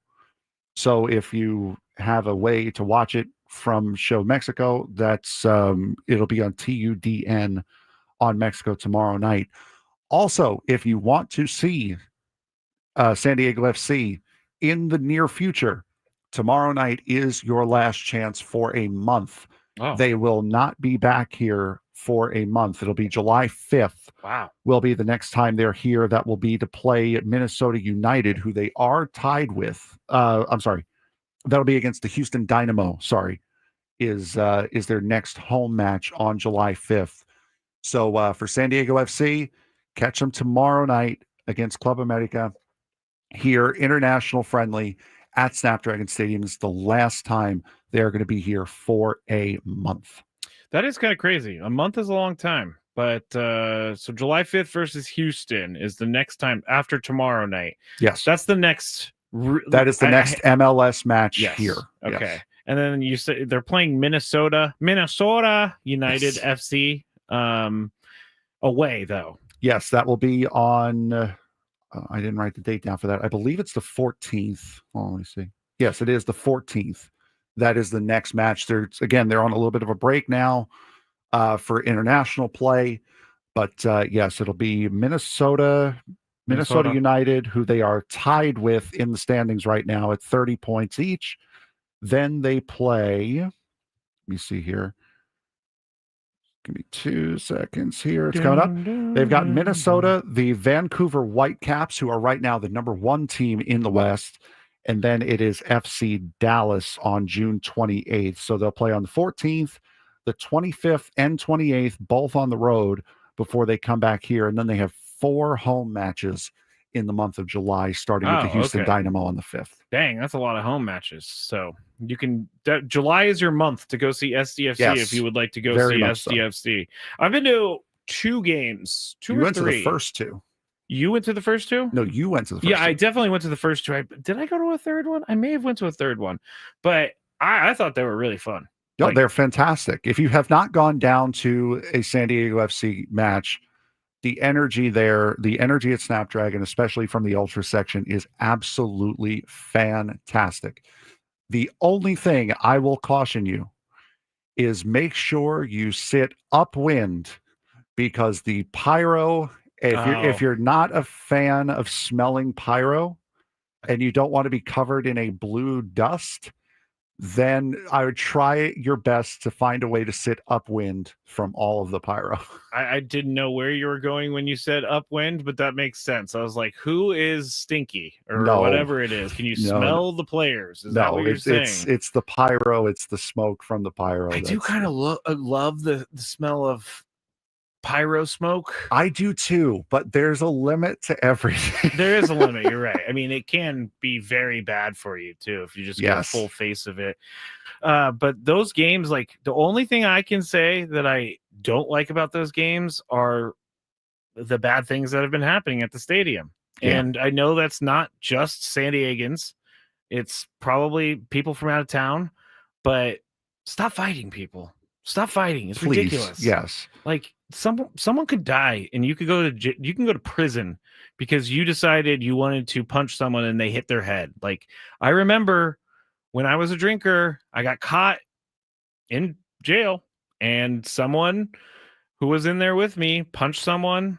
The guy fell backwards, hit his head, and was in serious condition. And that person I checked up on it. That person ended up passing away. So the person who did punch him, it got the manslaughter charges. It's very serious. Yeah, it's not good. And again, that was only, from everything I've seen, that was only an LA Galaxy issue. I don't believe that LAFC is coming here. I know San Diego goes there on September 1st, but I don't think LAFC comes down here at any point this year. So we're pretty much done with the LA fans. But from everything I've heard after last week's match against Austin, everything was fine. And I think those 33 banned people from what happened with the Galaxy. They banned 33? They banned 33 people. Now, how do they do attending that? games? Security cameras, that's security what footage, and I don't know that Snapdragon has this, but I know that baseball stadiums do, and they have facial recognition. So when you walk in, they'll check your face, and if you're on the banned list, they will come get you. Yes, they will. I guess that's a good thing. So slippery slope, in my opinion, to have facial recognition, because guys like James Dolan, the owner of the Knicks, ended up finding out that someone that he didn't like was at one of his Madison Square Garden shows, and then kicked that person out. Like, it's ridiculous. It is ridiculous. Anyway, that's crazy. Well, thank you for that update, Frank. No problem. When we get back, we're going to find out more about the Brewers. I talked with Jeff Levering, Milwaukee Brewers broadcaster, earlier in the show, and he describes everything that we're going to see this weekend. So stick right there. One more segment of the Braden Surprenant Show on 97.3 The Fan.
final segment, Frank, of me filling in for Braden on the Braden Surprenant Show, 97.3 The Fan. It's been fun, buddy. I'm really sad. It's the final segment. Okay, I'm not that sad. I have a feeling that the show Twitter account, again, B_SURP show on Twitter, you'll get your flowers. after the show. Okay. Don't worry. All right. Sounds like you run that account.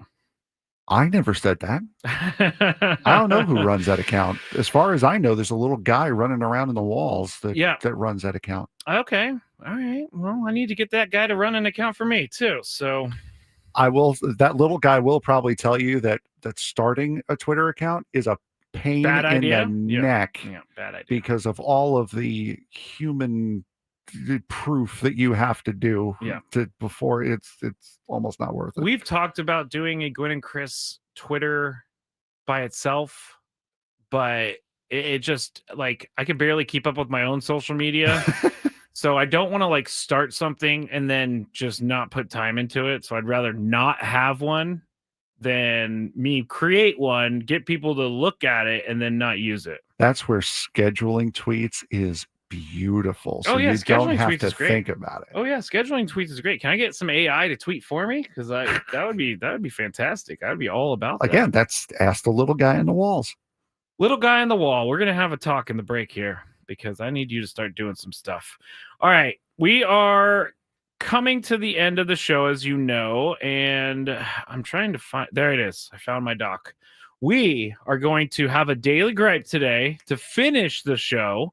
And before that, though, we are going to hear from an interview that I did earlier with Jeff Levering of the Milwaukee Brewers. He's a broadcaster. He has all the information, and we visited with him a little bit earlier. Well, we're going to ask him right now, actually. So once Frank gets in there. Oh, hi. Is this Jeff Levering? Are you on with us, sir? Yeah, sir. Thank you. Sorry about that. Thank you so much for joining us today. Appreciate your time. Yeah, my pleasure. Sorry about that. The old phone numbers and all that stuff getting lost in translation. No, I've definitely heard this before because our phone number, we have tried to get it so that it doesn't, it looks like a bad number. And so we're trying to fix that. Yes, it does. Yeah, I know. It does. Well, thank you for giving us a call back. Appreciate that. Yeah. I just want to start with this, Jeff. Brewers, they've won 9 of 10 lately, or after struggling to start the year. What has been working for them all of a sudden?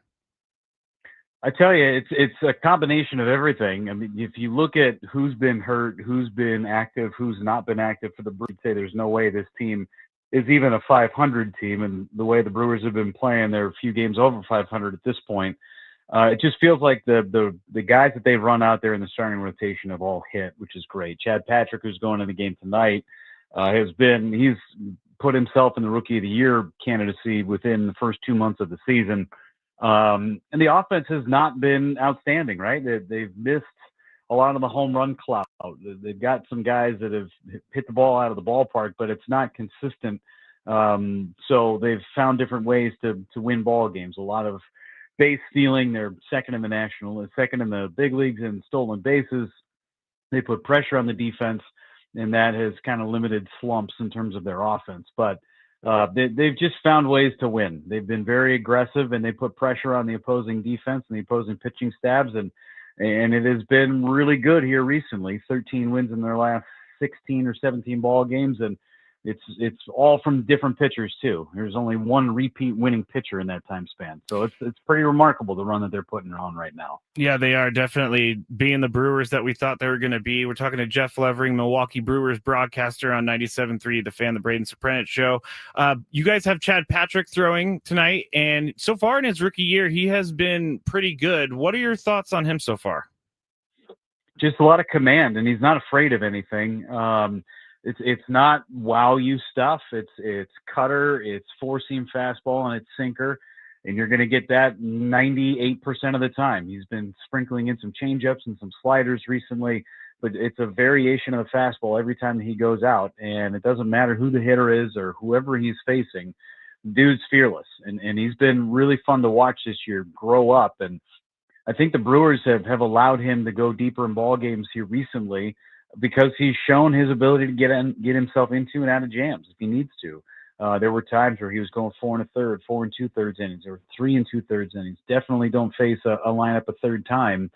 Now, last time out, 6 innings. Now, he had a ton of run support against Philadelphia. The team scored 17 runs when he was out there on the mound.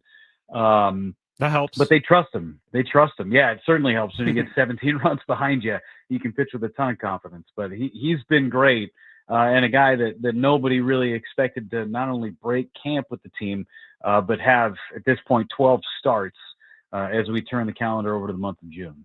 Talking to Jeff Levering here, Milwaukee Brewers broadcaster, 97.3 The Fan. I want to talk about Christian Yelich real quick, because Christian Yelich has been one of those players who MVP caliber and then struggled with some injuries, and he started slow this year, but in the last 15 games, he's really taking it to another level. He's hitting nearly 340, 6 home runs, I think 15 RBIs. What was the change for him?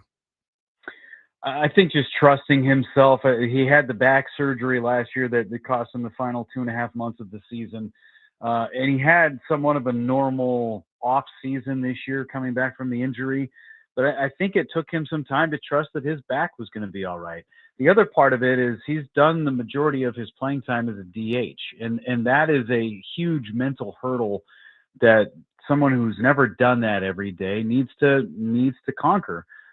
He's figured out, and it took some time, but he's figured out what he needs to do in between at bats. So he's not just sitting there and stewing on if he got out in his last plate appearance, what he can do to be better. I think he's figured out his rhythm and the way that he needs to go about his ABs in the course of a day. That's a big part of it. The other part is he's not hitting the ball on the ground as much as he was early on in the season. If you look at this stretch, it's balls in the air, and typically when he hits the ball in the air, it's going to get out of the ballpark, but it's a lot of line drives, a lot of solid contact, and he's walking a lot more. He was not walking. He was striking out a ton early on in the season, but now he's balanced his way back to what he was at the beginning, the first 4 months of what he was last season. Talking Brewers with Jeff Levering, Brewers broadcaster, 97.3 The Fan. And we have our own Jackson here in San Diego. You guys have your own Jackson out there in Milwaukee. And Jackson Chourio was really good last year. He didn't get as much run in the Rookie of the Year race that I think Brewers fans wanted to see. But do you think that is something that is fueling him, or what makes him tick? Because he's an interesting guy to me. Yeah, the first 2 months of last season, there was a lot of conversations, not just in Milwaukee, but around the league, and why is he still up in the big leagues? There were a lot of people that were calling for him to go back down to the minor leagues, but the Brewers made a decision, sink or swim.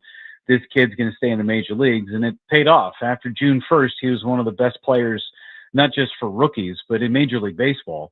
And this year, he's had some ups and downs, and he's trying to figure himself out at times. He's playing center field now, which he had never done in his life. He's a converted infielder, so him being in the corner outfields last year was still a challenge for him. So moving over to center field after Garrett Mitchell got hurt, that's a big learning curve. And you saw when he was in there every day in center, his production dipped offensively. Now he's starting to feel comfortable in center field. Production is going up, and I don't think that's an accident. I'm not sure whether he's fueled by the fact that he was third in the National League Rookie of the Year voting. I think that's where he should have been. And Jackson Merrill more than likely should have won the award if it weren't for Paul Skeens and what he did to the final few months. But I mean, Jackson Merrill from day number one until the end of the season was as consistent a player as there was in the big leagues. And for Jackson Chourio, he did it for the final 4 months. So there was 2 months where he wasn't the best player. So I understood why he finished in third. But he's still 21 years old. He's a young kid. He's the youngest player in Major League Baseball right now. He's still just trying to find his footing and where he fits. But man, is he talented. He's very talented. Talking to Jeff Levering, thank you so much for your time today. I have one more about Pat Murphy, your guys' manager, and he won Manager of the Year for the National League last year. When Mike Schilt took over the Padres, we kind of saw a switch in the mentality of the team. What kind of mentality has Pat Murphy instilled in this team?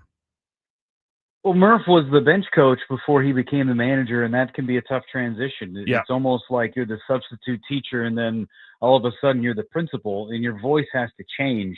But for Murph, he kept treating everybody the same, and that's the way it should be done, right? It should be you're the same person no matter what every single day. And he talks a lot about his failed opportunity as the interim manager in San Diego as a huge learning situation for him. He went into that situation as a AAA manager. He gets the big league call. This is a really tough roster to try and manage in terms of player personnel. And he walked in and he said, well, I'm going to do it my way. And that did not work out so well. And then you saw the ramifications of it and what transpired in San Diego after the 2015 season. But for Murph, as soon as he stepped into Milwaukee, he's been the same guy. And even though he's the manager, he has more things that are on his plate. He still allows the players to police themselves. And Murph will be the first one to tell you, listen, I get the accolades and I got manager of the year, but my players make me look a lot smarter than I am. And I think there's a lot of truth in that. But I also think he doesn't give himself enough credit. He's a great human being. He's a great baseball mind. He can go on some tangents that are a blast, and you're going, wow, where's this going? I have no idea. So let me tune in a little bit more. But he deserves all the credit that he's getting, and keeping the Brewers train on the tracks this season has, for the first 2 months, has been a Herculean task. And he's done it not just with the wins recently, but he's done it with grace, and he's been able to keep his mentality where it needs to be for this team. I lied. I have one more quick question, and we're starting to talk about the trade deadline here in San Diego.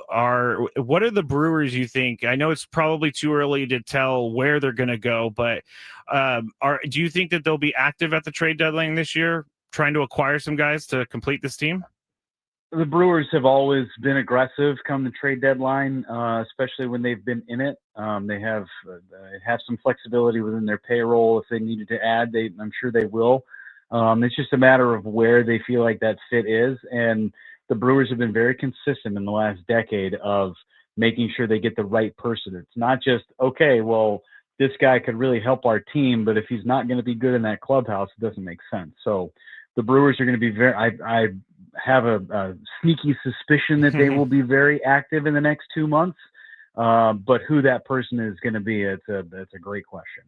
All right. Well, thank you so much for your time, Jeff. Appreciate you picking up our phone call, even though it looked like a bad number. And hopefully we have a good series ahead. Yeah, it should be a lot of fun. Thanks for having me, guys. That's Jeff Levering, Milwaukee Brewers broadcaster here on the Braden Surprenant Show, 97.3 The Fan. All right. Thank you so much to Jeff for joining us earlier.